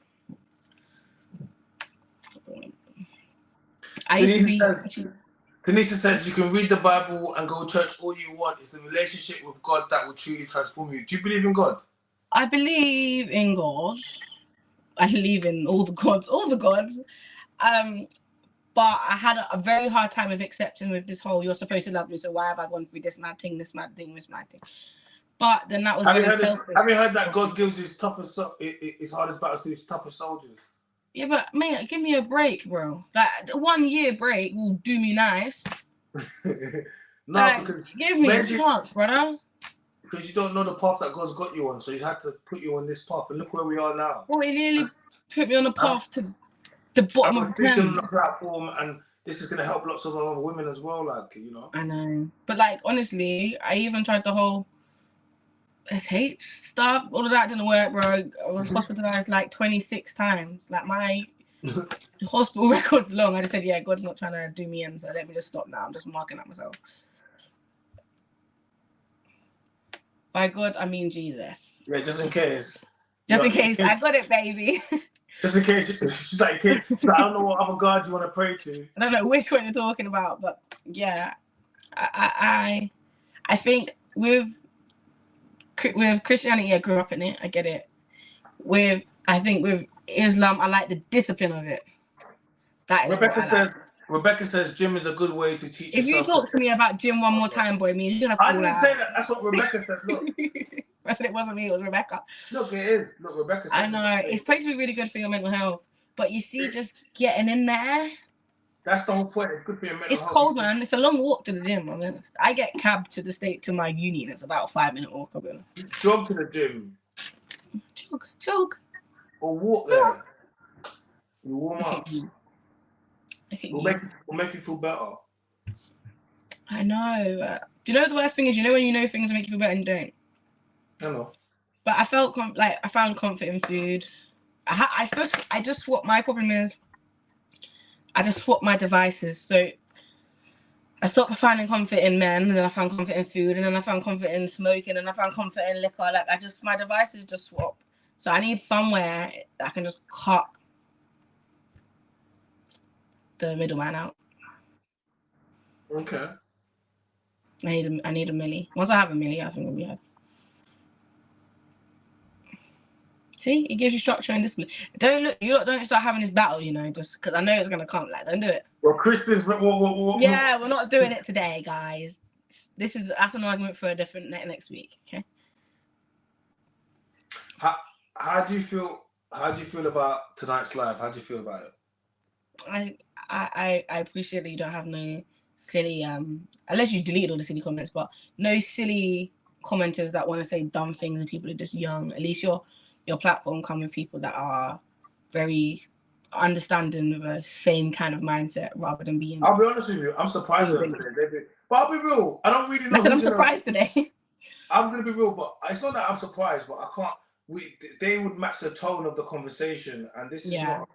It's not a conversation where like people, you can't drop the bants. We have to drop the bants. Like it's not really.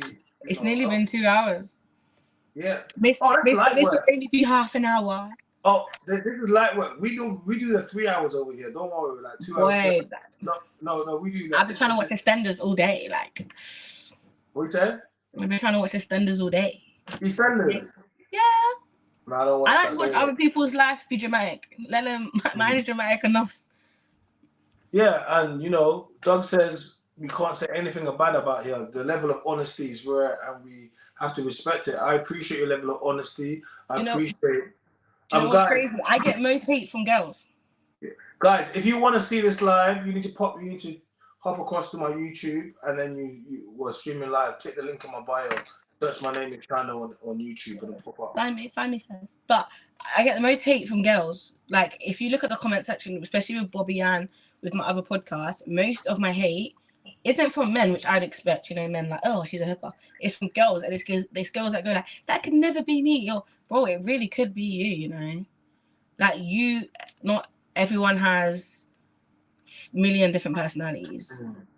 Like, who you are with your mum is not who you are with your friends. Who you are with your girl is not who you are with your son. So if we start creating positive spaces to have these conversations, then at least awareness will be shown today. It's not like back in the day when we were told that someone was going to pull up in a white van and kidnap you. It might just be you meet the same boy that you've met every other week, and today was the wrong day. Like, it's literally as simple as that. Like, it's not a man's going to be hiding in your water vent outside. Like, there's possibilities of destruction everywhere. Yeah. Oh, I was nearly main character there. So, if there's any girl that's watching this now that's gone through similar that you've gone through, what advice would you give to them? One, don't message me. I'm not a psychologist. I can only give you my opinion and my personal experiences, but you need to find your help. Like, my help is talking to other people. Some people's help is drawing. Like, my thing right now, secretly, between me and you, if you want to know a secret fun fact about myself, is spoken word. No, just me and you. Spoken word and poetry is my thing. Like, I find it very hard to talk about how I feel on paper, but if you put it on like a little sing-song, it makes sense. So, like, have you got any poetry you can read us here? I am not reading. Bro, you're crazy. You'll cry. I nearly cry, right? But next time, tune in next time, guys, for Morgan Part 2, and I'll read you some spoken word. But literally, definitely come back to the chat and read us some spoken. You're welcome. You've got to find your thing, and that's gonna be your thing forever. Like, it doesn't really change. But if you don't have the family or you don't have the friends, then find someone. Even if it means going to the GP and doing it the right way. Just don't let them try and medicate you, man. But just everyone's got this. You just need to believe in yourself. Because trust me, there was more than enough times I thought the end was close, boy. But it's not. We're all gonna be stuck here forever. I want to see all of you lot when I'm 95 in a secret nursing home rave. Okay, thanks. Okay. Is there anything you'd like to ask? Like to ask me anything? What's your game plan, Mr. I just reached a minute? What's next for them? Tell them what's coming next. I don't know what's coming next. Tell me what's coming next. We're dropping another show. I got dropping another podcast. It's called Sit Downs with Chai. I'm gonna drop that at the end. Don't jinx it. It'll come when it comes. No, do you know what it is? Because I've got it. I might drop it this week or I might drop it next week. But basically, you should drop it next. You should drop it the next week for my birthday. Okay, I'll drop it next week for your birthday. Sit downs with Chai. and yeah, that's good. And we sat down, and that's quite an intimate setting. I've got some good show ideas. I'm going to be sitting down with a lot of Segs workers, OF girls. We're going to be sitting down, and we're going to be doing. I don't want them girls that say, "I love my life, it's okay," that I post naked pictures. Nah. Because I can't deal with that. No, these are ones. These are ones that they're trying to change their life. No, like between me and you and everyone watching, no girl wants to be run through. No girl wants to show the world their butt. Like, no, honestly, I cannot believe that's what you'd want to do. Bro, like, as females, we are literally built. Everyone's gonna hate me. We are literally built to love and cherish one man, bro. Men are made for multiple. We are made for one. Women are gonna argue against that point because society's told them that if that is misogynistic too. You know what I mean? But I agree with. But if that's the case, then why now, when we have all of this freedom and we have all of this empowerment and we have, are we as women the most depressed now than what we was when we was at home looking after the kids and not having to go to work and all we have to do is keep a clean house? That now we are the most depressed now when we can do everything they can. If it's feminism gave you that. Feminism didn't give us nothing but depression and heartache. I'm like, and I don't even like men. They smell too. But I'm saying, like, you don't like men. They smell. I don't like men either. Like, I don't like no one. But I felt like we fought for a lot of things because we felt like this is what we thought we wanted, and it's really not. Yeah. And now everyone's unhappy. Like, I'm a psychologist now. Like, depression is probably the highest now it's ever been. So yeah, no, I'm doing God's work. My job here is I in the beginning I used to kind of joke about it. I'm doing God's work, but I truly believe I'm doing God's work. At this stage, I truly believe I'm going to do God's work. You are. I told you earlier. Like, you messaging me even to for this conversation now is wild. I told you I deleted my snap yesterday. My plan. I went to uni today. Wrote up my plan of how I'm going to change my life in the next 6 weeks, and then you messaged me. Yeah, I think everything happens for a reason, and I think there was look how long we've actually been trying to do this. Yeah, there's because I wanted to get you on a podcast after you did. I don't like people, man. Yeah, but I think seeing as how you're antisocial and you hate people, I think it's a lot easier. People don't like me because I told them about themselves. I'm someone that you can't cuss me because I would tell myself about myself. Yeah. So yeah, people aren't ready for them. No, but like I said, we've had you today, online on Join the Live. I appreciate that. And when you get confident enough to be around other people, if you want to sit down on a panel with other people, then by all means. I've done it, but I'm not gonna censor myself to help other people's emotions. Nah, there's no censorship on my platform. Censorship. I've seen. we don't censor over here. No, we don't. We definitely don't censor over here. No, that's not something that we do. No. And I think, I believe in everything that I'm doing. I believe in the conversations I'm having. I say things to people that necessarily they might not like to hear. But I don't. There's nothing I've ever said on the platform I never truly believed in.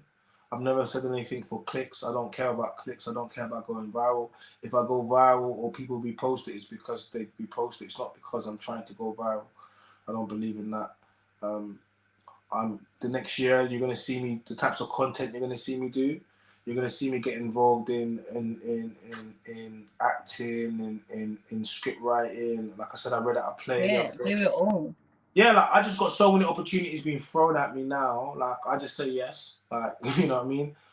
Say yes to everything. You're gonna see a lot more public speaking for me. A lot more shows. I've got a lot more shows happening. I'll just be real.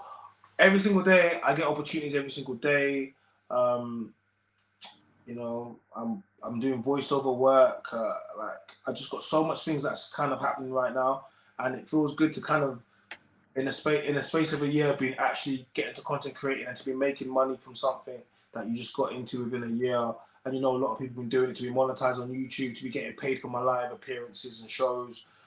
And to be getting a lot of opportunities that are coming towards me. And we ain't even got to 2024 yet. Like, you know, so I definitely believe I'm doing God's work, and I want to be able to have deeper conversations with women, and I want them to be able to feel comfortable enough to have these conversations with me. I will always push. I would always push for hardest for pause for the man for the man them, but ultimately we can't do this without the women, and I need to be able to have you women comfortable enough to tell me your stories. If you start doing some capping, I'm gonna pull you up. I will pull you up if I start hearing the cap, but at the same time, I want you to be able to say what you want to say, and we can go from there. So, you know, I hope I was able to give you that this evening, you know. I appreciate it. Well, I appreciate this more than you would understand. Like, we've been in a situation where this has been very respectful.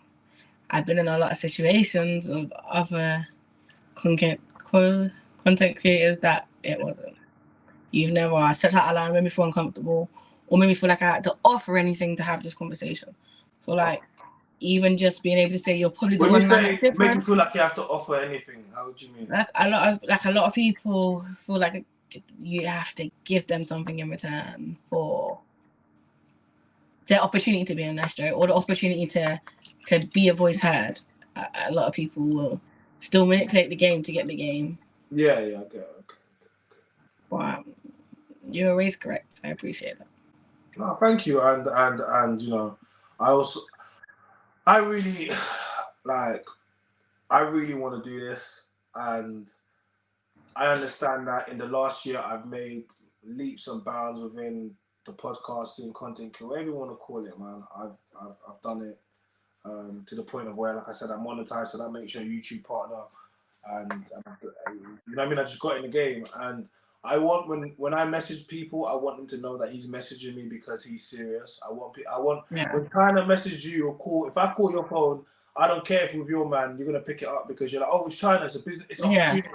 Like, that's the type of energy that I want, and you know, I think a lot of women, particularly in this space, and it's hard because I want to help women. I actually have a predisposition to help women, and I help a lot of women in this space.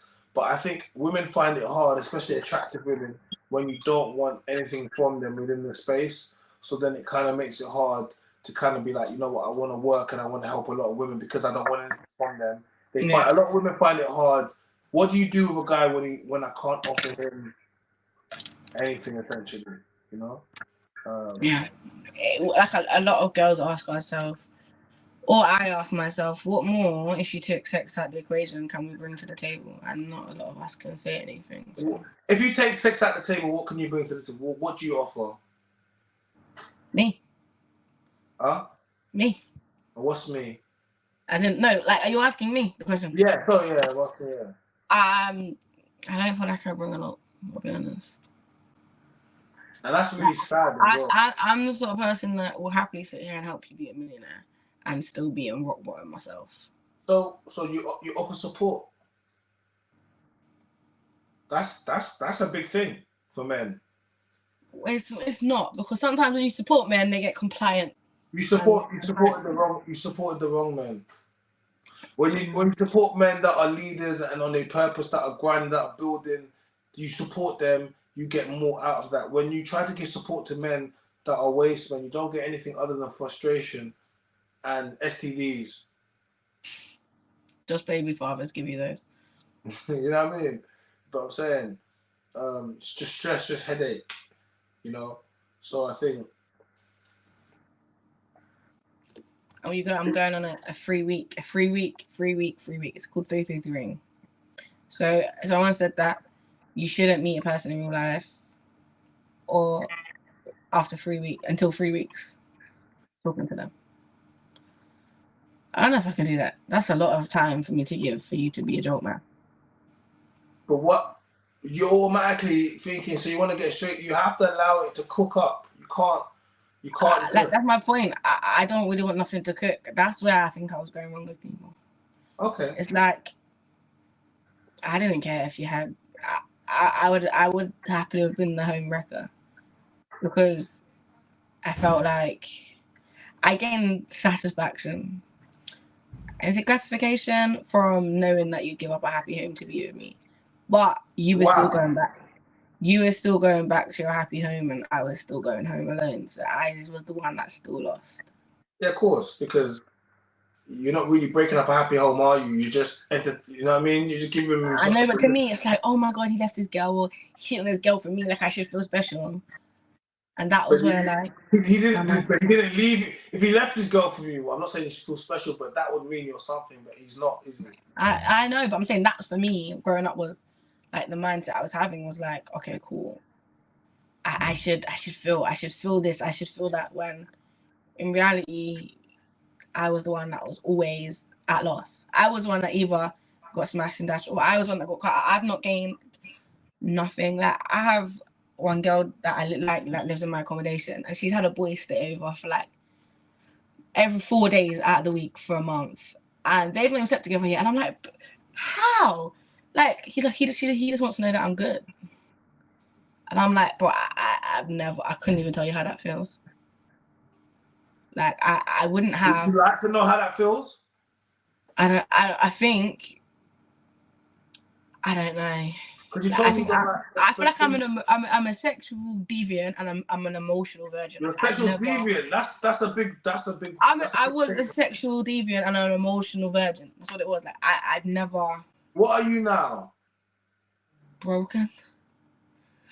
But no, I don't know. Like I don't know how to even have a conversation with someone without it turning sexual. I don't know how to have positive and adult conversations because it's never been. How do your friends? Go on. I was going to say, how do your friends feel about you around their men? But you say you don't really have women friends. I don't have any female friends. Like I don't have one female friend. I don't really have one male friend either. Like I have got people that I talk to sometimes because they want to know if they can still smash, but I don't have people that give a damn.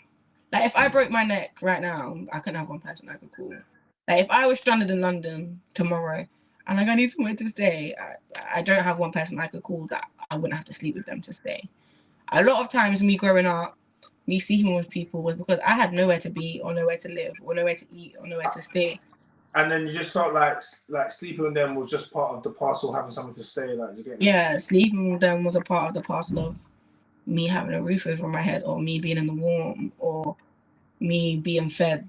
Because when you're all over the place, I could have held down a job, or I couldn't do any of them things. So it was outside. Like I said, I should have been an escort. Like it would have made so much more sense. Like now I'm just a home broke. No. You think about it, bro. Look at all them people, bro. I could have been a millionaire by now. Yeah, but I don't think you should look at it that way. You gave it for free.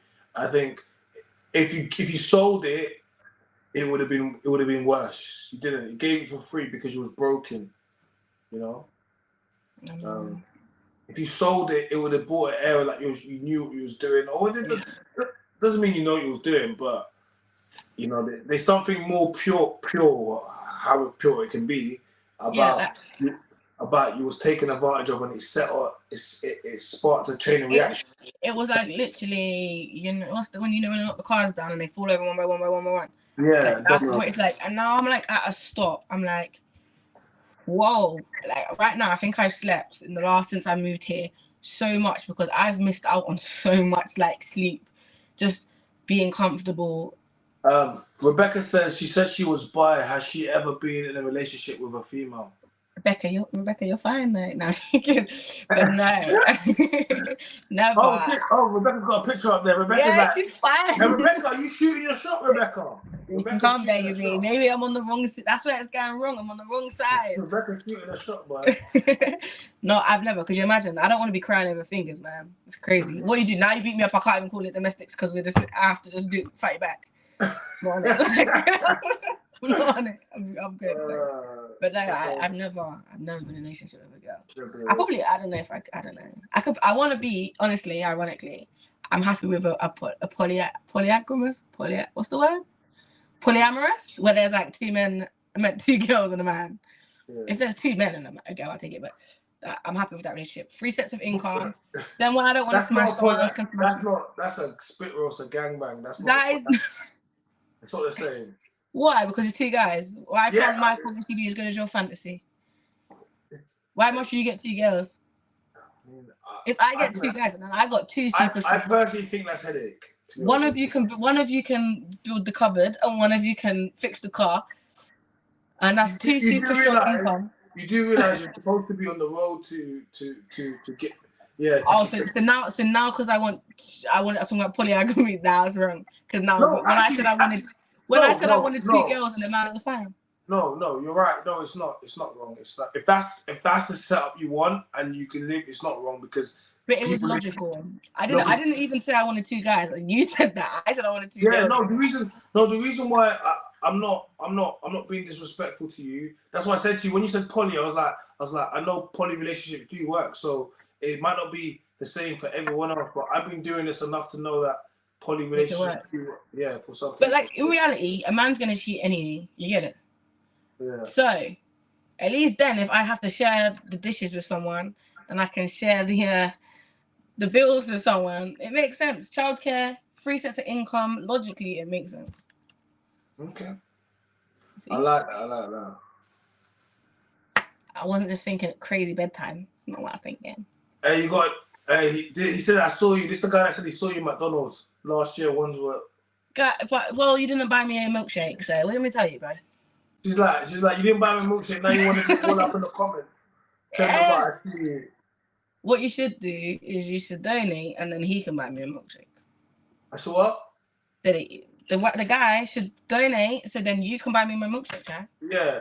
Yeah, guys, thank you, I appreciate that. Guys, support the channel. See, we need Morgan Milkshake Monday. That sounded so bad. It's very easy, Let's not doing no Morgan Milkshake Mondays. That sounded awful. That sounded like one of them VHS things I was talking about earlier. Guys, to support the channel, it's very easy. You can hit a one-off donation super chat button. You can see it there. Alternatively, you can join the membership. It's cheaper than a cup of coffee, as Morgan has let us know. Turn on your notification bells. Make sure you subscribe. I take it everyone subscribe. So you're the first to know when we drop new content. Morgan, I told you it was only going to be how long?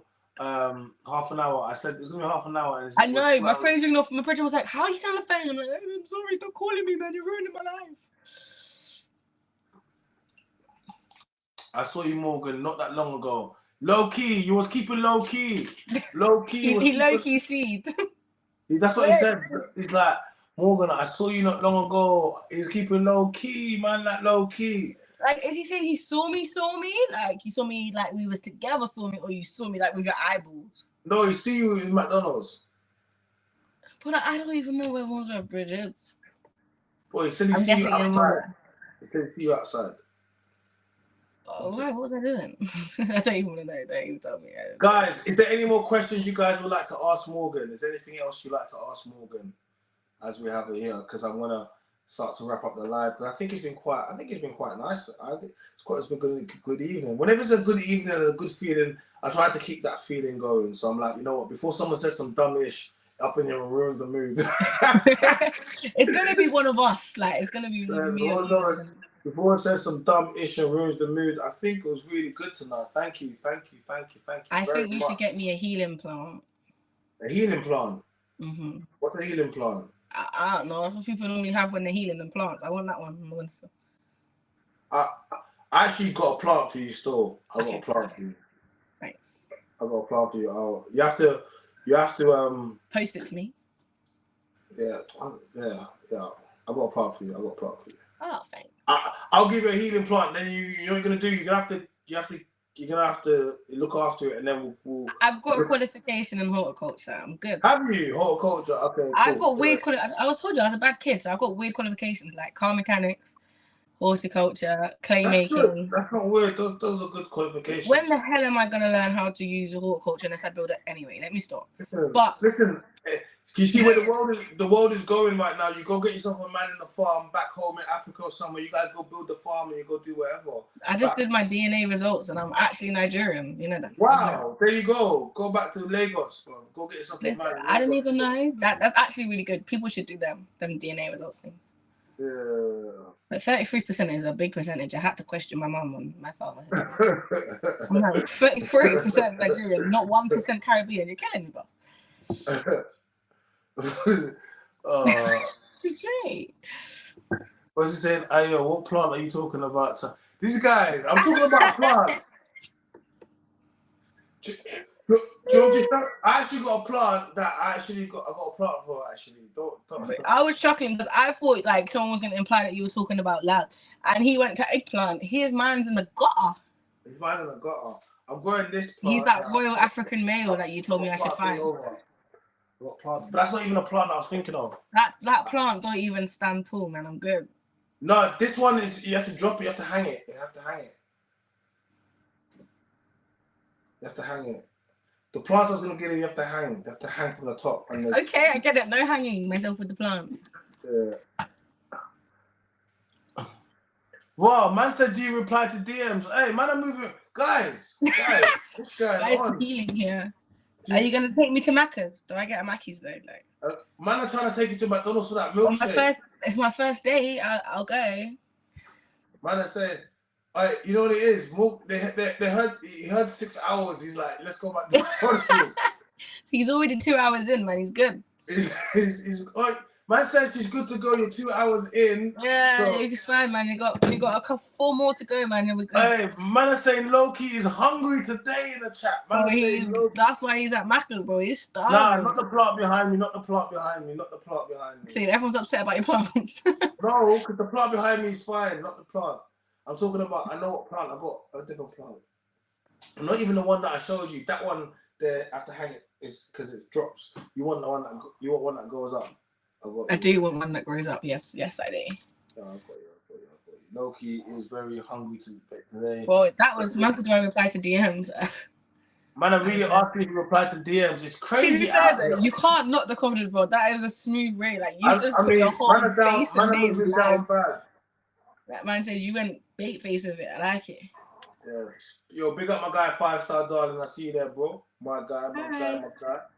I see you. So, guys, to everyone that's in the chat, thank you to everyone that's been here this evening. We have had Miss Squeeze Out the Truth, Morgan Williams, and she's been telling us her story.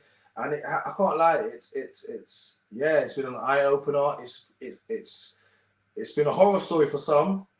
It's been unbelievable for others. But for her, it's her life, and it's something she's been through.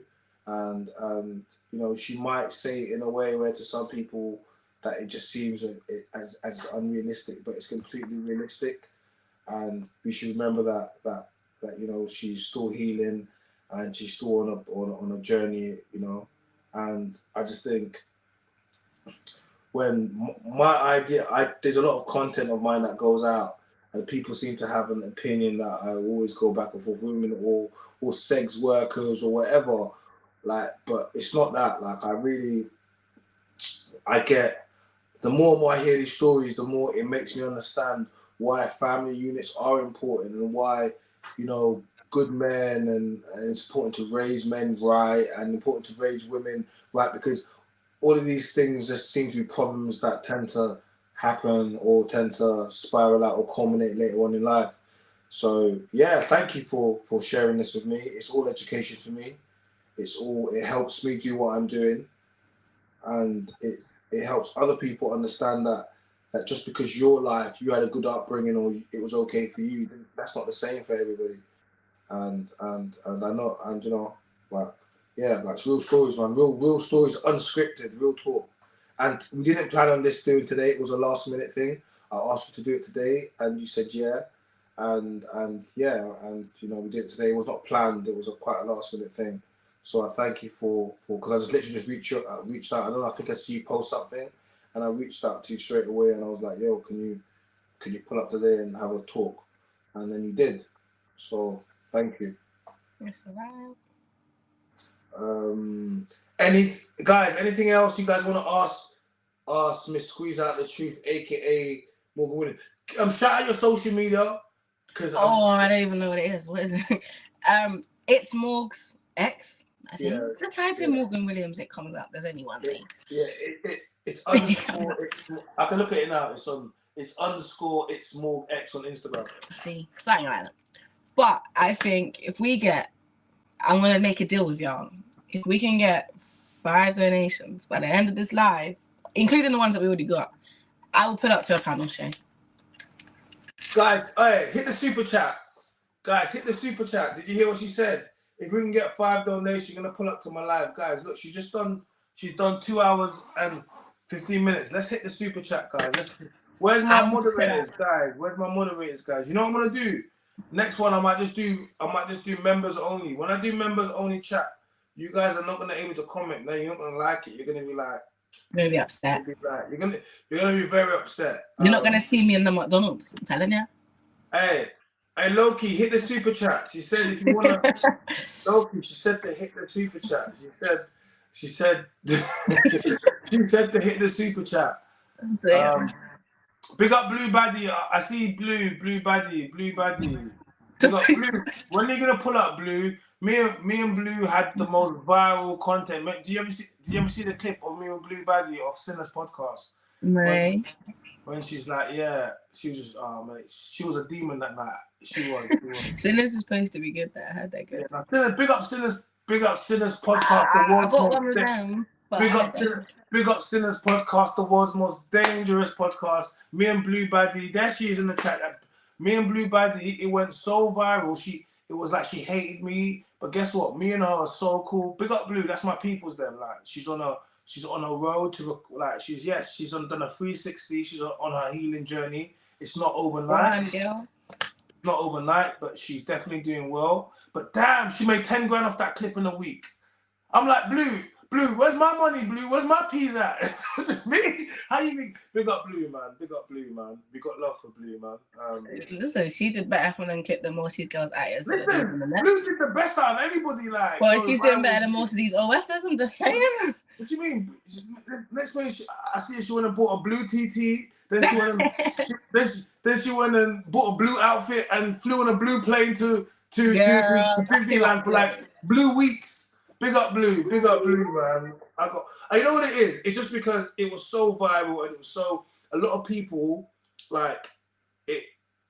obviously what a lot of people don't know is she was trying to come out of it anyway. Paul was trying to get out of the game anyway. Yeah. But then she got onto a platform with me, and then that was a trauma response, and then everyone reacts differently. Sometimes. And the last thing you want to do on a platform is do that to me, because I'm gonna yeah.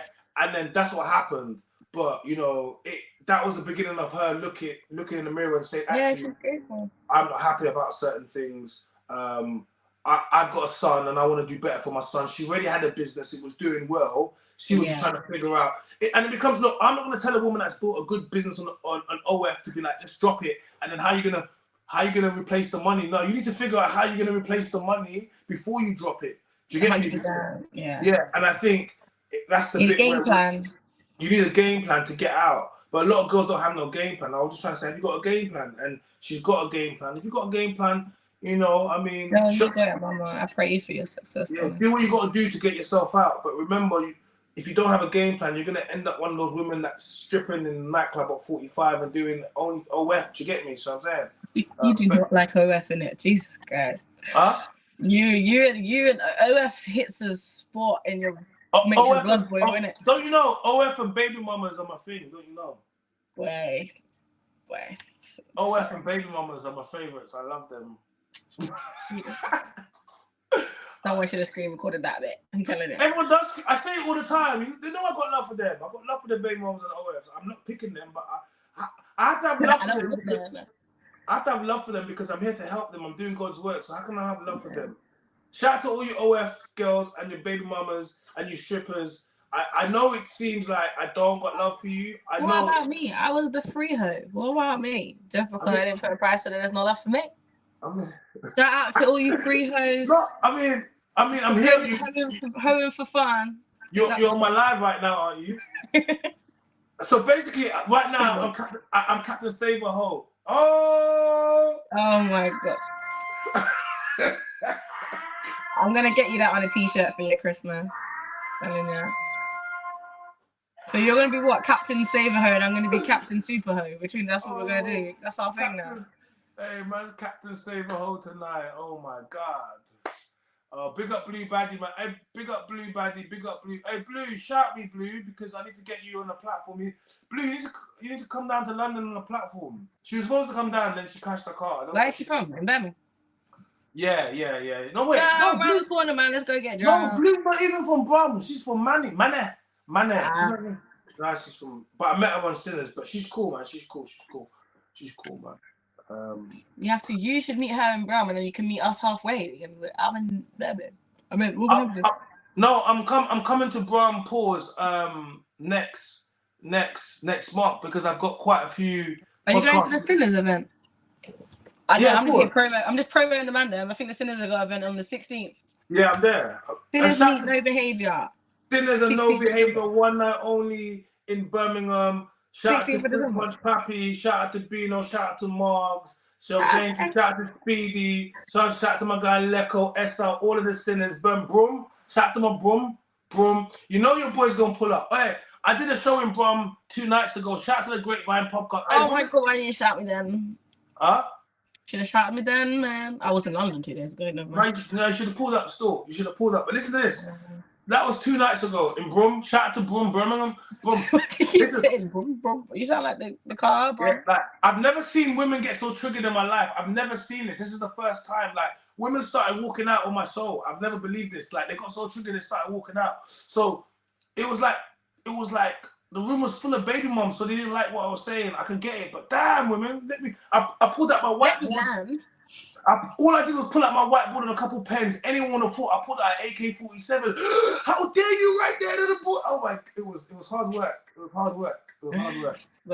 One woman started crying and she left. I couldn't believe she started crying. She started saying, "Oh, you're trying to tell me it was my baby father." I was like, "What? It's not that deep. It's not about you." Then I said, women, when they step out into the sexual marketplace, they are worth less than a woman with kids. They started saying, "Oh, you're trying to say that women are worthless." I didn't say you're worthless. I said you're worth less than a woman without kids. Nah, there was all if the shoe fits, babe, the shoe fits. Like, wow, bro. But big up Grapevine Podcast. That was a sick podcast, man. So yeah, I'll get it. Oh, that's what you meant, Grapevine.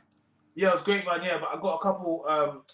But the clips have just come through now. I'm gonna put them up. But shout out to the Grapevine Podcast. That was a big podcast. You're on the guest list, by the way. You're on the guest list, by the way. You're on the guest list. Okay. I got you on the guest list. Get me that podcast, yes. The podcast is one Croydon Box Park, 10th of December, day after my birthday. You know, where's Mr. Low Key? Like, you want to take me out for my birthday? May as well come to the podcast. Hey, Low Key, you was talking all that talk in the comments, Low Key. Bro, Low Key, you heard what she said? She said, pull up at Box Park on her birthday, pop them bottles, Low Key. You was talking all that talk. Now she's told you what she wants. That's where I met Mr. Shawshank. So you might be the next love of my life. I'm telling you. Oh, crazy. New tattoo pendant. OF or strippers? God damn. What's worse? OF or strippers? Strippers. I say strippers because it's your more real life interaction. Yeah. At least with OF, if I send you a nude and you post it on, you could pretend to be me. You get it? Yeah. Strippers are worse. Make a change. At least strippers are worse. To be fair, you've got to give it to them to be able to do all of that for an hour, bro. My back couldn't. Yeah. Athletically, strippers have got it going on. I'll be honest. My legs, I have not got Megan Thee Stallion knees. I'm telling you. Yeah, strippers are worse than OF. OF is online. Strippers is real time. Especially UK though. How much money do you make stripping in the UK? Like, do you even make good money stripping in the UK? You can make good money. It's not like how it used to be. Like, it's not like America. It's a mad thing. No, but you can make But for who? Like average dons. Like who? No, big up Shannon. Big up Shannon. Shannon. She's been on my live before. She doesn't play about. She's one of the UK twerkers. Like, she does all the work out there and all the videos. She makes some money. You know. My back couldn't. My legs couldn't. I'm telling you. There's a thing, but yeah, no. Strippers are definitely worse, Rebecca. So if you're looking for career, OF is better than stripper. They're both. if you're trying to pick one up between the two. And now Rebecca's starting to give me some strawberry fruit pastel vibes. I like it. Yeah, no, she's definitely giving fruit pastel. She's giving let's be honest vibes. She's be honest. She's definitely giving those vibes. Okay.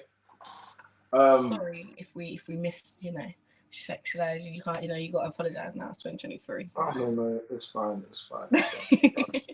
Alright, I think.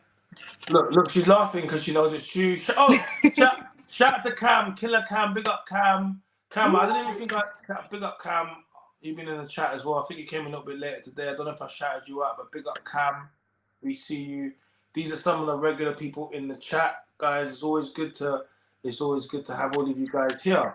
But yeah, I think obviously next year I'm gonna arrange a live. Obviously I'm gonna do my live show next year. I'm gonna do one in London, but I definitely think I've got to do one in Birmingham. I think I've got to do a Shamal show. The Mynam's you know what I mean, the Birmingham's voice. I'll be in there for one night only. I think I definitely got to do one for Birmingham, a show for Birmingham. Just me, the Mynam's voice, and I bring a few guests. I think I should do that. I think just for Brum. What do you think? I think I've got a lot of love in Brum, and I think I'm gonna do that. I'm gonna line that up. I think I should get it done. Next year I'll do my live shows. Everyone's asking when you're gonna do your live show. I'm like, listen, I think you should do a tour. That's what I think as well, to be honest with you. I think you should do a tour. Wow, we went from a live show to a tour. I think you should do a tour. If you're gonna leave London, you're gonna go Birmingham. You may as well travel to Manny. Basically, I was gonna do Birmingham, Manny, Liverpool. Bro, but even like go Leicester, go Manny. They're big places there. Nah, for real. And there's holes everywhere, baby. Yeah, Birmingham, Manny. Yeah, you're right. I need to organize a tour. Damn, do it. Don't forget to stop by Wolverhampton on your way, but Huh? There's nothing in Wolverhampton. What are you doing in Wolverhampton? There's nothing there. Wolverhampton is dead. It's so awful here. That's awful. Everyone's at Birmingham at the Super Baddies Union. I'm just here going crazy. Wait, what podcast do they have in Wolverhampton? Do they have any there? Well, no, bro. They don't have nothing. There's not even a broccoli man. There's not even a broccoli man? Yeah. What, like broccoli? Broccoli man. Oh, with the green. Oh, green. I said, what? Why is there no broccoli? I was like, what? Yes, no, Rebecca Tour. Hey, Rebecca Tour will be lit. Whiteboard tour. Oh my God. Hey. I can do this, innit? You should do a whiteboard tour and everyone's got to wear black and white. Black and white event. That's sick. Whiteboard tour. Mynameischyna, the whiteboard tour. Oh my God. This could actually work. I'm on it. This could actually work. But even if you go see Sinners, I can try to talk to... Where did I go again in Birmingham? What's the other one? The other Birmingham one that I did. I'm going to do it. Comedy Central? I want to say Comedy Central, but I feel like that's not it. But they should do that one. But there's loads you could do. You guys have got me here like I'm a stand-up now. They're like, do a tour. Wait, you do realize I'm not a comedian, right? I'm not a stand-up. Do a tour. Do a little GoFundMe. We'll support ya. Get it done. You're going to need a boss. You're going to need people. You're going to need a team. So you're going to need the support from the super chat in the chat. These men are broke tonight. Leave them. You're broke. I'm broke too. Sorry, man. You're broke ass motherfucker. Nah, they do support, guys. Hit with a super chat. Don't forget, guys. I'm sharing. And if you can't pay, like, subscribe, share to your friends. Pay to like the video and share the video. That's all. I think you should share this live to 5 people that slightly think are badders. Well, share this live to 5 badders. Badders that you know. 5 badders. Tell them what is in her. Badders link up. I'll be honest with you. This whole whiteboard tour thing. I'm really thinking about it. I think you should do it. Yeah, I've got to do it. Like, even if you come to the thing that we're going to go to in 10, well, you can pitch the idea to people because everyone's going is kind of watching that because it's going to be I'll be honest with you. That thing on the 10th, I know I know some of the people that are like they're there, and I know one of the management. I think I know even the management company that's the doing one it. that bloody hell made me do all of that to get you on the list. But even that, like, look, they've got like 4 different podcast people going. Yeah, I'm gonna come. Yeah, That's 4 different audiences that you can. I'll be honest with you. If I come there, everyone's gonna want to take pictures with me anyway. Because that's fine. You're not coming as my brethren. You're coming as my pal. Yeah. So you do your thing. I'll catch you at the bar. No, but I'm saying that podcast thing is a big thing. There's a lot of people that are there. Yeah, definitely do it. Definitely do come to the Sinners one as well. The person that's putting it on is one of the studios that I record my podcast in. So. That's good. Professor China, China whiteboard tour summer 2020 coming to. Nah, I'm gonna do this. You guys have gassed me now. I'm gonna go put. Basically, whenever I want to do something, I just because I was gonna. He's gonna go right on his whiteboard. Yeah, I'm gonna. Y'all play with me like I ain't got my pens right here. Get me? Y'all play with. I stay with this like a strap. Get me pause. And I'm armed and dangerous. Get the strap. I stay with my whiteboard pens like yo. Listen. I stay on my whiteboard pens like. Do it. Get the right promo. Do it all. It's not impossible. Rebecca says, "Let your IG choose which cities you go to." Yeah, do a poll. Which one you go first? In what order? You might have to go up, down, up, down. I'm gonna do it tomorrow. I'm gonna do it tomorrow. I'm gonna tomorrow at like 6 when everyone's getting home. If you do it now, it's gonna be missed because it's 11 o'clock. Yeah, not now. I'll do it tomorrow. But basically, yeah. Okay, guys, cool. All right. Wow. All right, guys, the whiteboard tour is coming to a city near you. My name is Shan, and it's gonna be a good show. It's gonna be the whiteboard tour with special guests there, special guest speakers. It's gonna be a good show. Your brain, you're done with this conversation. Your brain is ticking right now. My brain's thinking about the whiteboard tour now. But the whiteboard tour, you've gone like you're literally. I'm done. Thank you, guys. I'm done with your sorry ass story, man. I'm done with your ass, man. I'm gonna smash and dash now. I'm gonna get out of it. Morgan, we want to thank. I want to thank you very much for stepping into my live this evening. You're welcome anytime to jump in here. We normally go live 5 nights a week, give or take a few nights. I've been busy because I've been outside because I have to be outside in the public, but we'll be back all live on Wednesday night. Feel free to, we go live from 8:30, so feel free to jump into the chat just like anybody else does. And we do the whiteboard sessions, we do loads of different other stuff, and you're always welcome to jump in on the live again. That's why the floor is here. Okay? Okay, can I go watch EastEnders now? Yeah, you can go watch EastEnders, and just like you said, guys, if you want to check her out, make sure you go. Come check me out. It's Morgs with an X, and also go check out some of on her highlights. You go see some of the podcasts she's done. Cancel Culture. She's done Bobby Kasanga. What else did you do? I did everyone.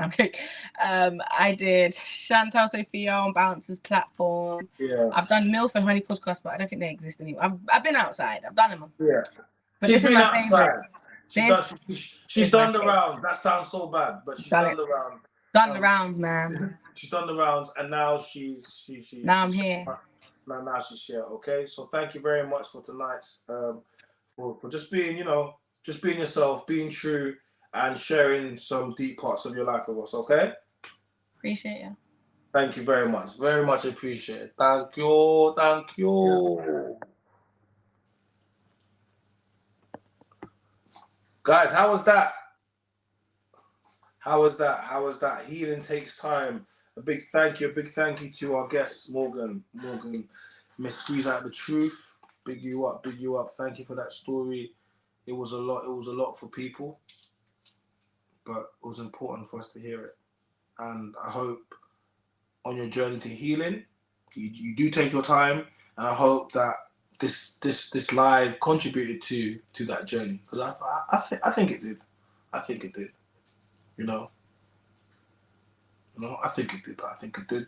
So guys, like the video. Make sure you share this video. You turn on notification bells for tomorrow. Guys, click the notification bell. It means that whenever we go live or whenever there's a new upload, you will know straight away. It's very easy. It saves you having to, so as soon as I go live, as soon as you post some new content, you're gonna see that. Go check out the new episode 6 of The Man's Voice. proof that women do not care about men's mental health. It is out now, and that has got a lot of clips. It's just over an hour of non-stop back and forth. Shout out to all my guests that came on the show. Pause. Always got to hit him with a pause. Yeah, man. But it's nice to see that everyone pulled up tonight and they showed love. Okay, so guys, we'll be back. We'll be back straight back. We'll be back. No, wait, I might pull back tomorrow night. Should I pull back tomorrow night? Nah, Wednesday night. We'll be back on Wednesday night. But make sure you subscribe to the channel, you like the video, you share it, turn notification bells, and hit us with a super chat. And we've got 3 separate member tiers. Price of a cup of coffee, even cheaper than that. We out.